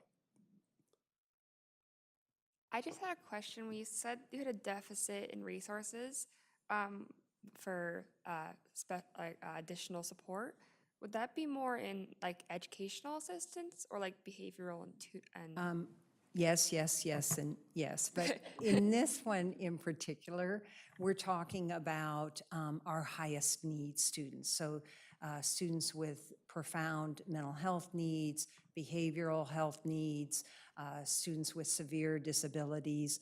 That's when we think about where we could use more help. So that might be certified, that might be classified, that might be clinicians, mental health providers. So a pretty broad spectrum. Great question. And I would just add that we do have the positions like that posted now that we can't also get applicants for. And also, I want to let you know as well, you don't have to wait on us to ask you. Just jump in. This is a full discussion. See, like, this is what you want. I mean, that's what we mean. Jump in. Just jump on in. If you have something you're curious about, ask the question. All right. Definitely encourage it. I have a quick question. Just to clarify, if a student's going over to the Valley for residential support, just for clarity, the district is not paying for the student to go there unless they can't meet the educational needs Yeah, here. Cameron, we're responsible for FAPE for all the students who are in our catchment. And so we have and do pay for portions sometimes completely for other providers to serve our students as an IEP team process. But also OHP would cover Yeah, some students right. if We they're have a going to number live of at students. farm home or. Yeah, so you might have a medical cost, you might have an educational cost, and so how that is paid for, the district may be responsible for the educational portion of, of programming. So if coming back to. I wish Sean were here because I hope I'm not saying. Well, no, anything I just wrong. think coming back to getting that residential support here, which used to be here at one point. Yes. That would cut down not only for families, for a kid having to go to the Valley, but also more tied-in support with local schools. Right. And also cut down costs potentially. But it's the fact that it's overloading the district with these high-intensive needs. Is that what you're saying? Yeah. And, if we look at the Bridges program, for example, through the ESD, I mean, you're talking maybe 2 adults per student. I mean, these are, and that's not even sufficient for some of the students with the very, very highest needs. So this is incredibly expensive programming. Okay, thank you.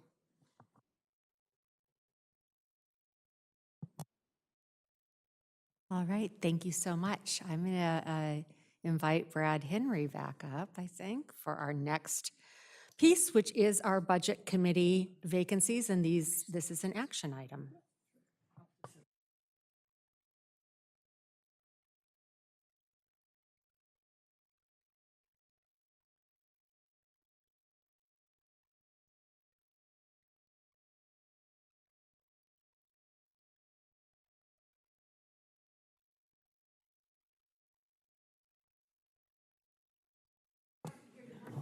So, yes, please.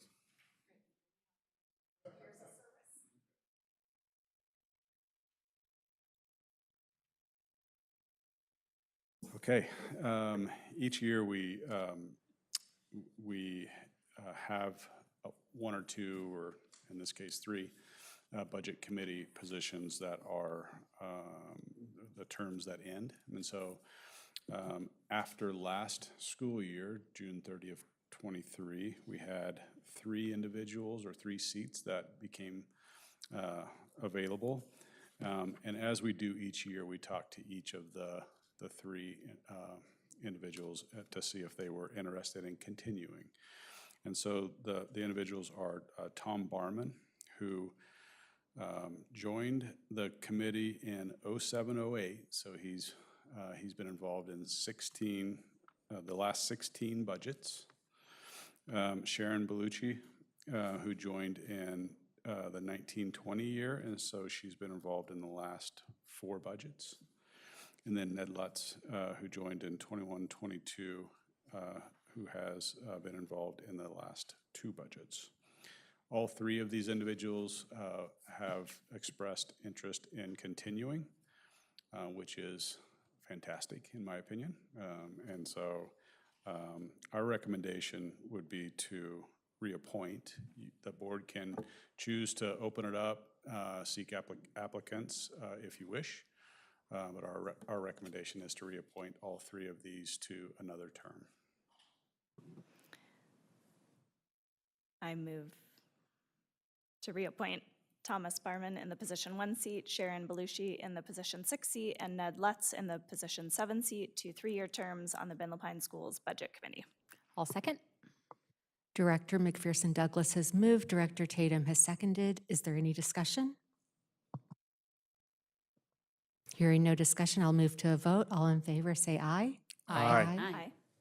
Motion passes unanimously. Thank you, Brad. Thank you to the 3 of them for your service. Absolutely, yes. As we know, stability breeds success. It's good for districts.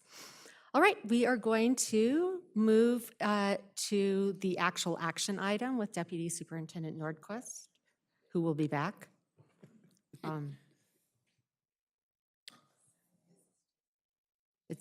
Yeah, it's just the vote. I think we can. Yeah. Grant approval. What we're asking you to do is to approve the SIA grant. I move to, oh, go ahead. I move to approve the SAA grant agreement as presented. I second. Director Tatum has moved, Director Fisher has seconded. Is there any further discussion? Hearing no further discussion, we'll move to a vote. Please say aye if you are in Aye. agreement. Aye. Motion passes unanimously. We'll now move on to administrative policy and regulation, and I will turn it over to Dr. Cook to present the ones in review.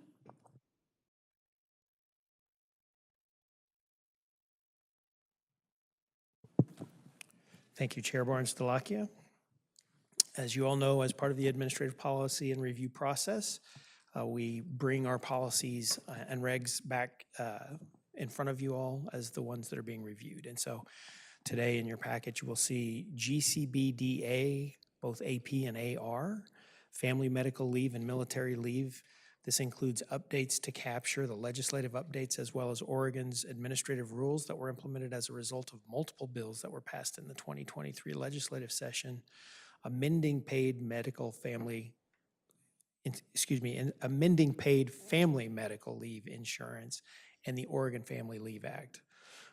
Additionally, we also have GCBDF AP, paid family medical leave insurance, is a new administrative policy.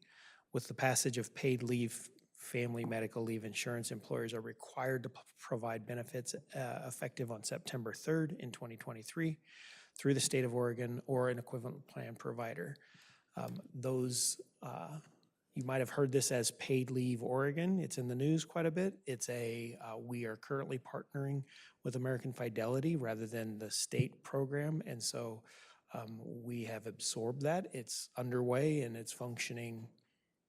It's functioning in our district, and as it is going right now in all the districts across the state.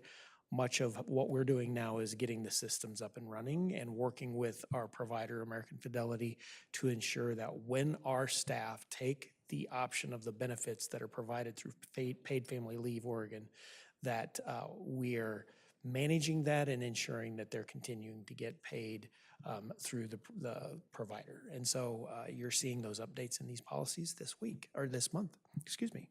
Additionally, we still have 3 policies and regulations that are in review as the one that is, well, not just one, but several of them, treatment of religions in school, IGAC, graduation requirements, IKFB, and IFKB-AR, wearing of cultural significance in graduation exercises.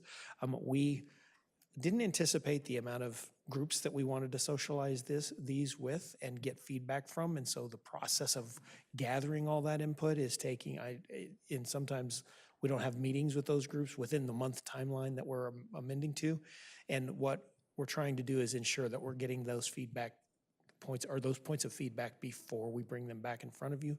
And so we're working on that process to try to potentially have that worked out for policies in the future, but I would look for those to return once we get that feedback collected. And Gabe, I believe you talked about the Student Voice Council talking about those things too. So I encourage you to continue that conversation. We really would like to hear from the student point of view, from different students representing different cultures.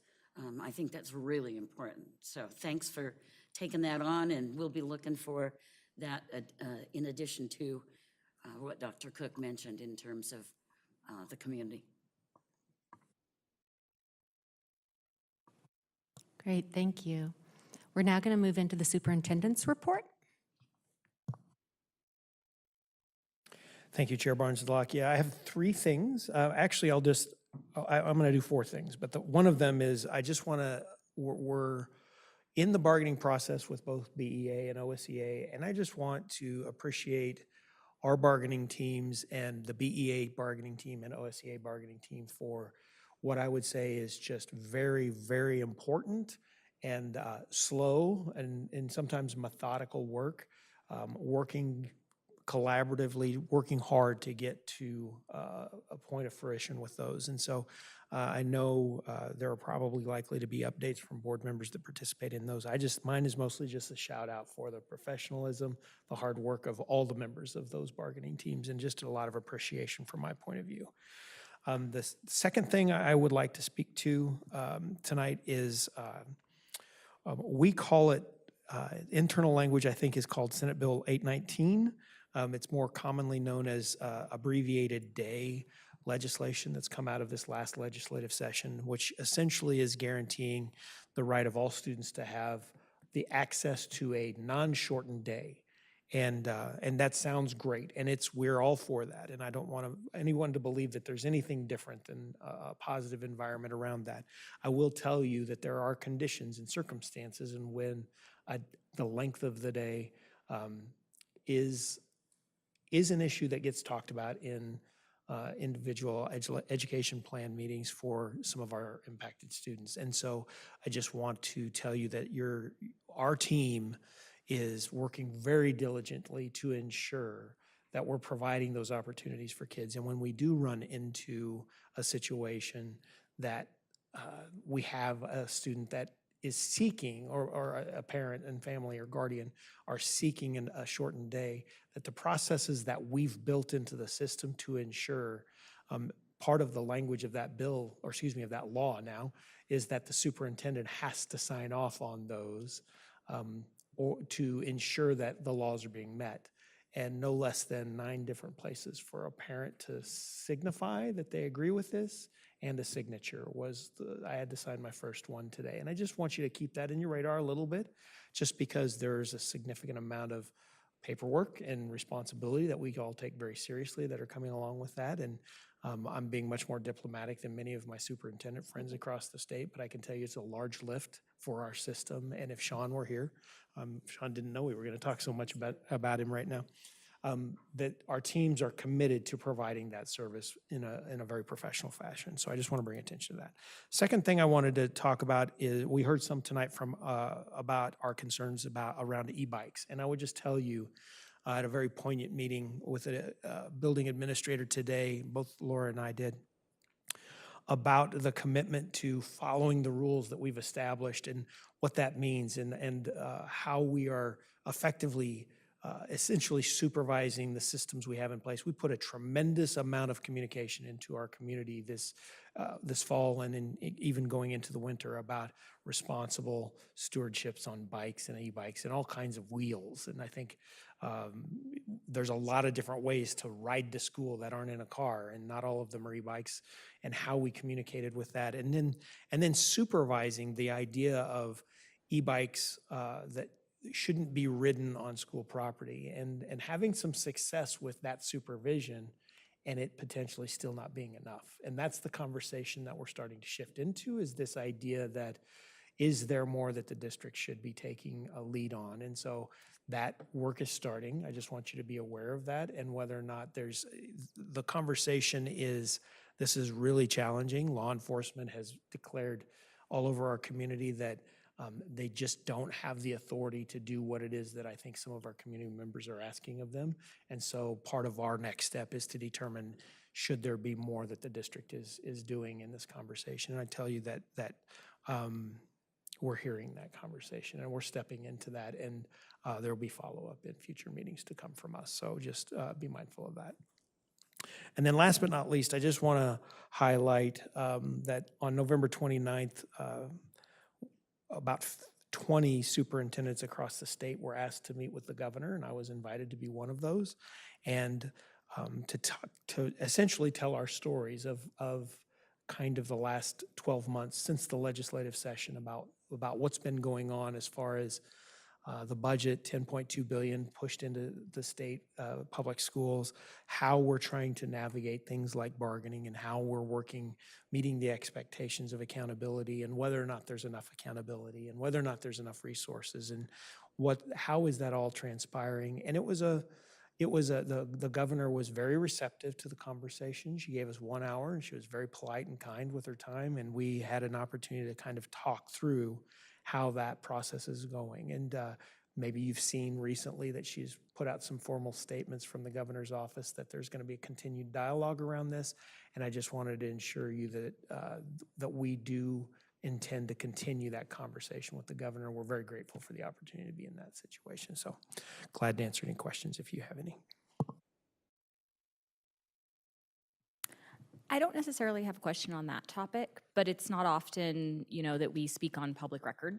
And our speaker tonight regarding tag education in the middle schools in particular, that is a conversation. I've now been on the board for 5 years. We've never had a public presentation on tag. And I can tell you my experience now as a parent with a 6th grader in tag who is not receiving any services in her middle school, which I believe is probably in violation of her educational rights. And we are doing nothing as a district to change that. It's so bad, we're pulling her to online for a class next semester because they're unable to serve her in her school. I wanna know when we're gonna have that conversation publicly, when we're gonna elevate this conversation before we need to start making formal complaints to ODE, both as parents and as a board, that we're, I think, negligent in our duty to serve these students. Yeah, sure. We're not opposed to the idea of making that presentation. I think that I don't set the agenda. I think that the agenda is set in concert with the chair and the vice chair, and glad to have guidance on that. No problem. Chair Barnes-Delakia, is there a place to add that to the agenda? Excuse me. Yeah, what I just wrote down a note to myself is there's been a committee working on this, correct? And I'm wondering if it's like a report out from that committee. Yeah, we'd be glad to provide that. Okay, can we get a timeline on maybe when we'll get that presentation? Because like I said, right now, there are no services for tag except at Cascade. I need to, Marcus and I sit down with the team to plan out the agenda, so we'll just need to look at when they can bring them and then where it fits, where we can fit it in as soon as practicable. That's a new word I learned, Greg Colvin, or Steve Heron. But yes, absolutely, but we just need to, I can't put a time on it right now because I need to look at the schedule and talk to the committee, and then I'll circle back with you personally. Yeah. All right. Oh, sorry, more questions. Steve, thanks for speaking to the e-bike situation. I would like to put a plug in doing some more collaboration with Commute Options with Brian, who's ready and willing to do live, interactions or presentations, not just here's a curriculum type thing. And then also Dave Berger, who lost his son Trenton, is willing to come and speak at assemblies. And we know that some of that real life experience and loss can be really powerful for students, maybe even for parents. I also think it's really important we consider locations of where the e-bike situations are, and before we jump to, how do we problem solve in other ways before we jump to the board getting involved? Not that I don't think it's important, but I think there are a lot of avenues that maybe haven't been tapped yet because this is so new. But I have the same concerns, and so anyway, I wanted to mention that. Thank you. Yeah, thank you for that. I would say a couple of things. At City Club, Dave sat next to me, and we had lots of conversations. And I think it's, we are seeing, I mean, this is an issue across the community, but most certainly it's in concentrations in different locations in the community too. And so, and we have a great relationship with Commute Options, and we take advantage of that relationship. And so I think what our next steps are is, okay, so now what? We have done a hard communication plan. We have partnered with Commute Options. We have supervised, e-bikes on campus, and the question is, in elementary and middle schools, should they be on campus? And I think that's what it's ultimately going to come down to, is whether or not we're ready to step into some form of policing. That's not the right term, but elevated supervision. I'm sorry? accountability? Well, there's accountability now. Like I want to be clear. Like I don't want to take a shot at our administrators at our building levels. They're doing a really nice job of ensuring that that the school communities are meeting the expectations that we've set before them, which is that you're not to be writing these on campus. The term I hear a lot is walk your wheels, and once they're off campus, then they're out of our control. And so I don't want to imply that this is, what I want to make sure is clear is that we have done a lot of work on this, and the system has responded in the way that we've asked them to, and now there appears to be, is this enough? And so that's what I want to be clear about, not that they're not doing what we're asking them to. Go ahead, Carrie. Sorry, Carrie. Oh, go ahead. You want me to go? You want to go? I'm just curious about, like, you know, if a student leaves a bike on a sidewalk, right? A regular bike, that basically a bike is where it shouldn't be. Like, what happens to that bike? Just a regular bike. And I'm wondering if, like, that same logic could be applied to an e-bike.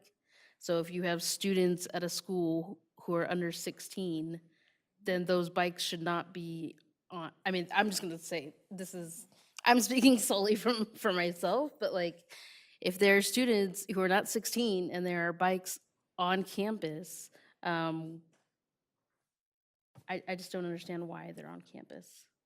Yeah, and just I just have to add, and I think, like, we wouldn't allow a student to, like, have marijuana in their backpack, but not use it at school, so that when they leave school, they can use it, and then it's not our responsibility. Like, this is the most common question I hear in public, and I'm not at all comfortable stating or supporting our position that we are allowing something that is illegal on campus and saying some sort of version of it's not our job to police it, when we would never say that about alcohol, drugs, anything else that is underage illegally. So I know you've done a lot. I understand that principals are adhering to our current guidance.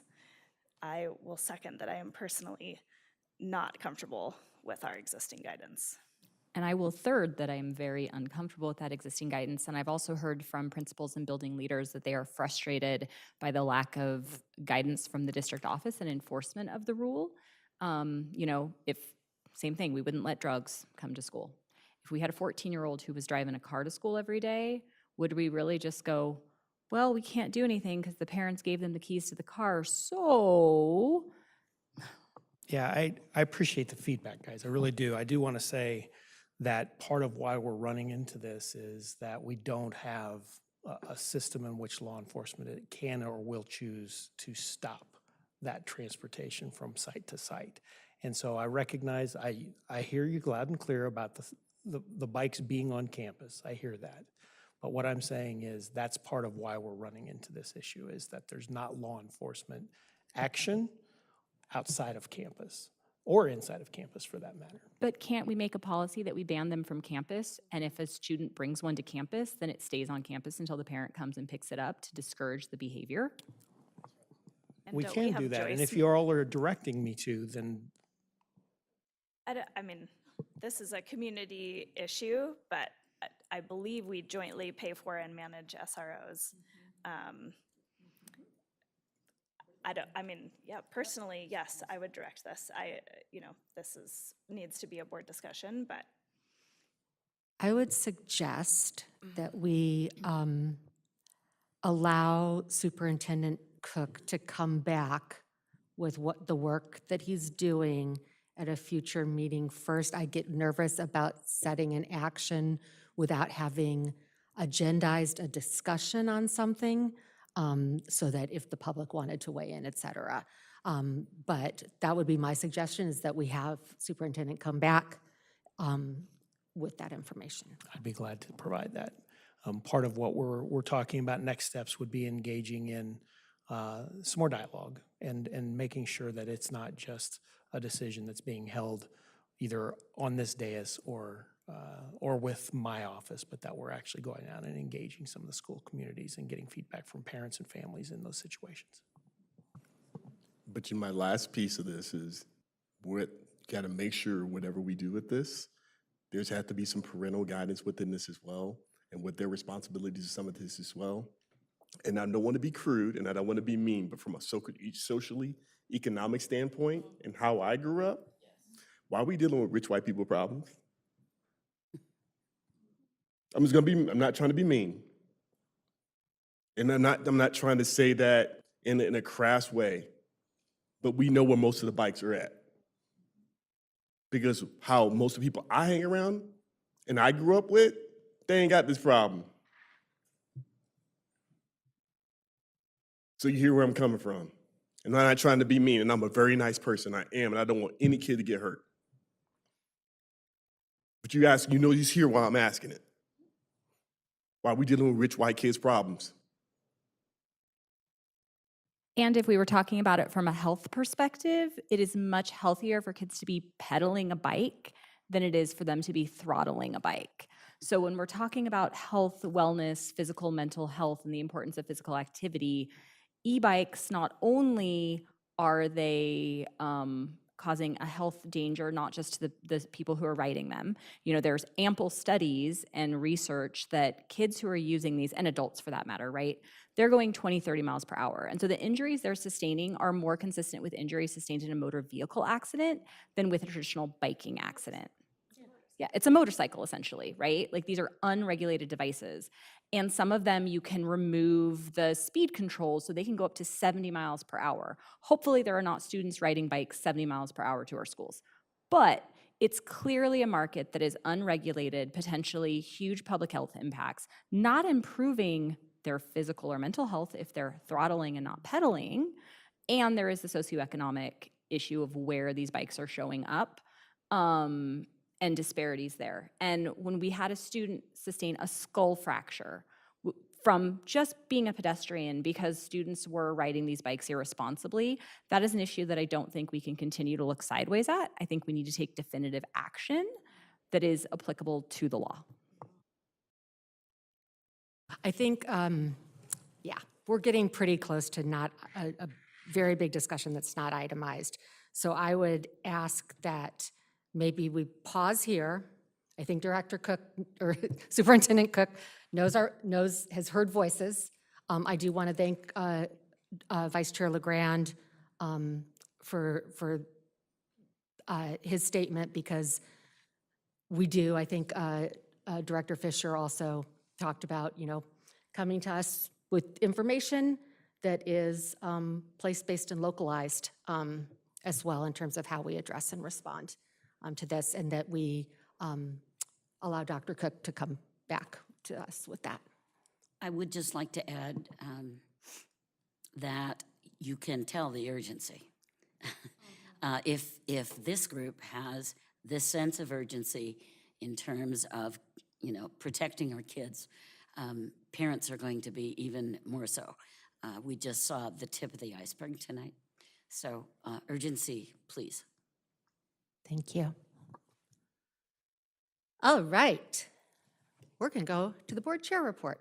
Steve and I looked at our notes, Superintendent Cook and I looked at our notes and realized that we had many things that were the same on our list. So I am going to just quickly provide two updates. One, there is a group in the back that I have spent every day for the last 8 days with. But I want to appreciate our cabinet. I went as a student on my own dime, but many of us were at the COSA Law Conference, Educational Law Conference. It was extremely helpful in terms of really looking at some of the legislative agendas, things that are going to be happening. We do have that short session coming up in February. One of the things that we surfaced in our board retreat was wanting to be more unified on some of the legislation asks. And so if there are places where we want to come together to meet with any of our legislators, Director Tatum and I are going to meet with Director Levy. But I think we should be having kind of some opportunity there to talk about whether we want to directly reach out in that short session. There were also a lot of, there's a lot of information about things like the unintended consequences of a lot of the legislation that went out in this last session, including SB 819.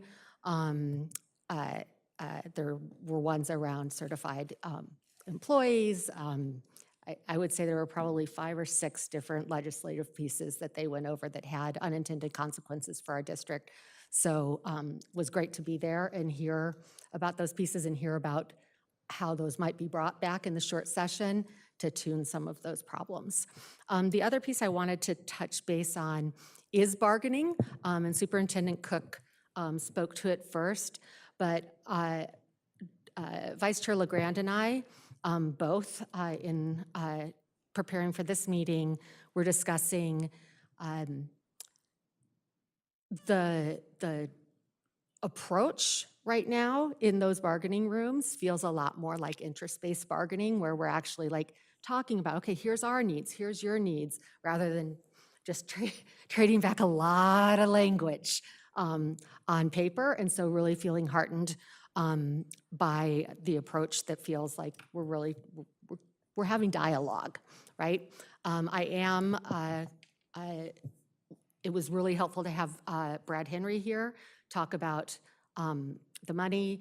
If you have not seen it, we presented a full district package proposal yesterday. We were here till almost 6 p.m.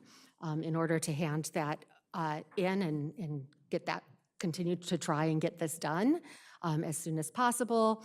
The estimated cost of that package is $20 million over 2 years. One of the things to keep in mind, and people call it Me Too, but I don't really like that language, but just a common understanding that what we put on the table is a 5.5% COLA for this year and a 4% the following year. We also asked, we proposed to have a 4-year agreement rather than just 2, with a reopener after 2 years so that we can reopen just compensation and benefits.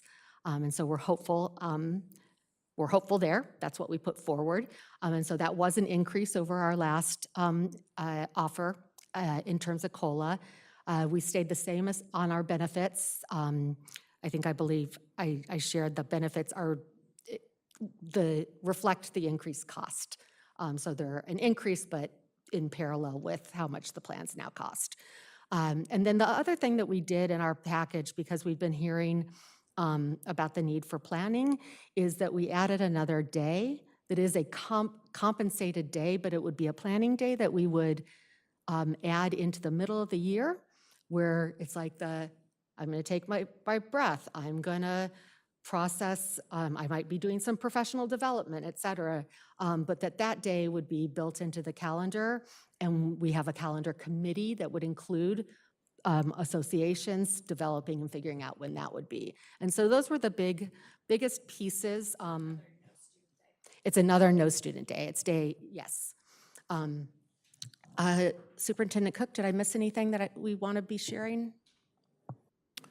There's also the possibility of we called it day 192, which would be a full day for new to the district teachers, which currently doesn't exist right now. We're not paying for that extra day to have new to the district folks. And with OSEA, there's actually just one article left. So that's exciting. One. Oh, I'm sorry, one not financial. There's a lot of language, and I want to, for our public, because I know a lot of our public are like, wow, this is taking forever. Our associations haven't bargained language in 6 years. And I don't know if you've ever tried to write something by committee or write something by 2 committees, but it takes an extraordinary amount of time. And so really a lot of this time has been on that language, which has not been touched in 6 years. And so you can expect it to take time. But we are continuing to move forward. We will now move into director comments, and we'll start with Director Olson. No other comments tonight? I just wanted to give it a shout out for seeing more diversity with regard to religious celebration or holiday celebration in the schools. I've been to a few different schools recently and seeing more Hanukkah and aside from the classic Christmas that's kind of we see regularly, and I really appreciate that. Hanukkah, Kwanzaa, et cetera, and just more winter theme, and I'm grateful for teachers making that happen. Thank you. I just wanted to say I had a great opportunity.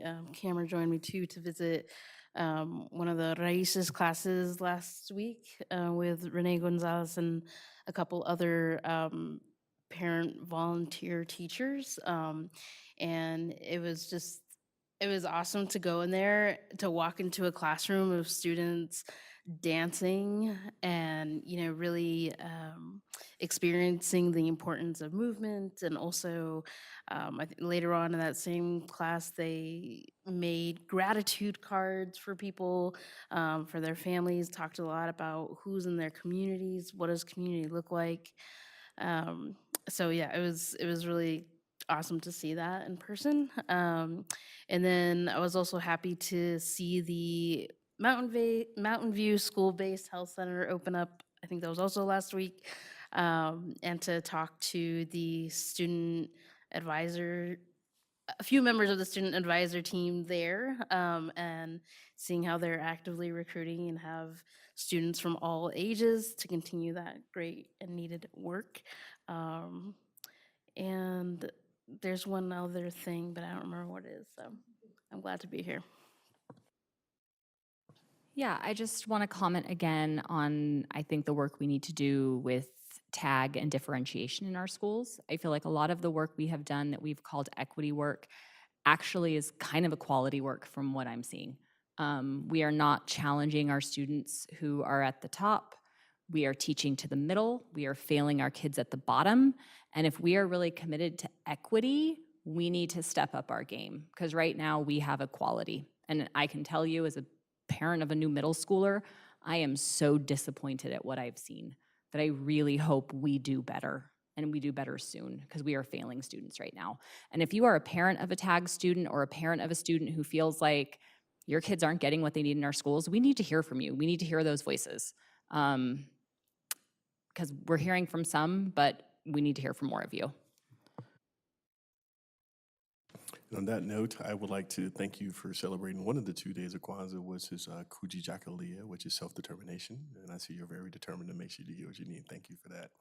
Also, I want to thank the Silver Rail Elementary School for allowing me to be able to come do a Kwanzaa celebration with them on this coming Thursday. Really looking forward to it, being able to do this with the kindergartners. I'm looking forward to be able to have that opportunity. Like I said, we don't celebrate Kwanzaa just on the 26th through the 1st. We actually celebrate it throughout the year, every single day. So hopefully we'll be continuing to do those values, because I think they're essential into what we try to do within our communities. Lastly, I want to thank all the kids who were in the LEAD program this past term.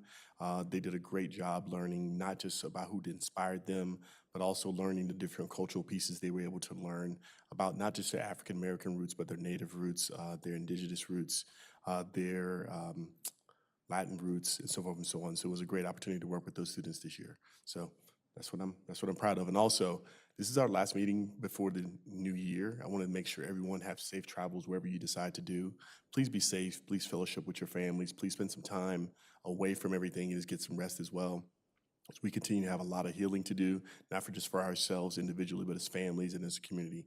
And I hope we have a great 2024 and we're going into it. Thank you all. Great. My first appreciation is to all of the coaches and club advisors out there who helped our students join the Bend Holiday Parade and shine, whether it was the dance team, the drill team, the marching band, the trap team. It was just really great to see our students showing off their passions for our community. Second, I want to appreciate the people in the back of the room who bargained Monday and Tuesday, went to the conference with all of us Wednesday, Thursday, Friday, bargained Saturday and Sunday and Monday, and we'll go back into that bargaining room again. We have seen a lot of each other, and I am just so thankful for who you are, because it's a privilege to get to spend time with you. And then last, I want to thank our instructional coaches in the district. The elementary coaches brought both teams snacks on the elementary ones on Saturday, and then the secondary coaches brought us snacks on Sunday, and it was just really such a surprise and such a kind gesture, and so I just really want to thank them as well. With that said, our next meeting is scheduled for January 9th, 2024, and this meeting is adjourned.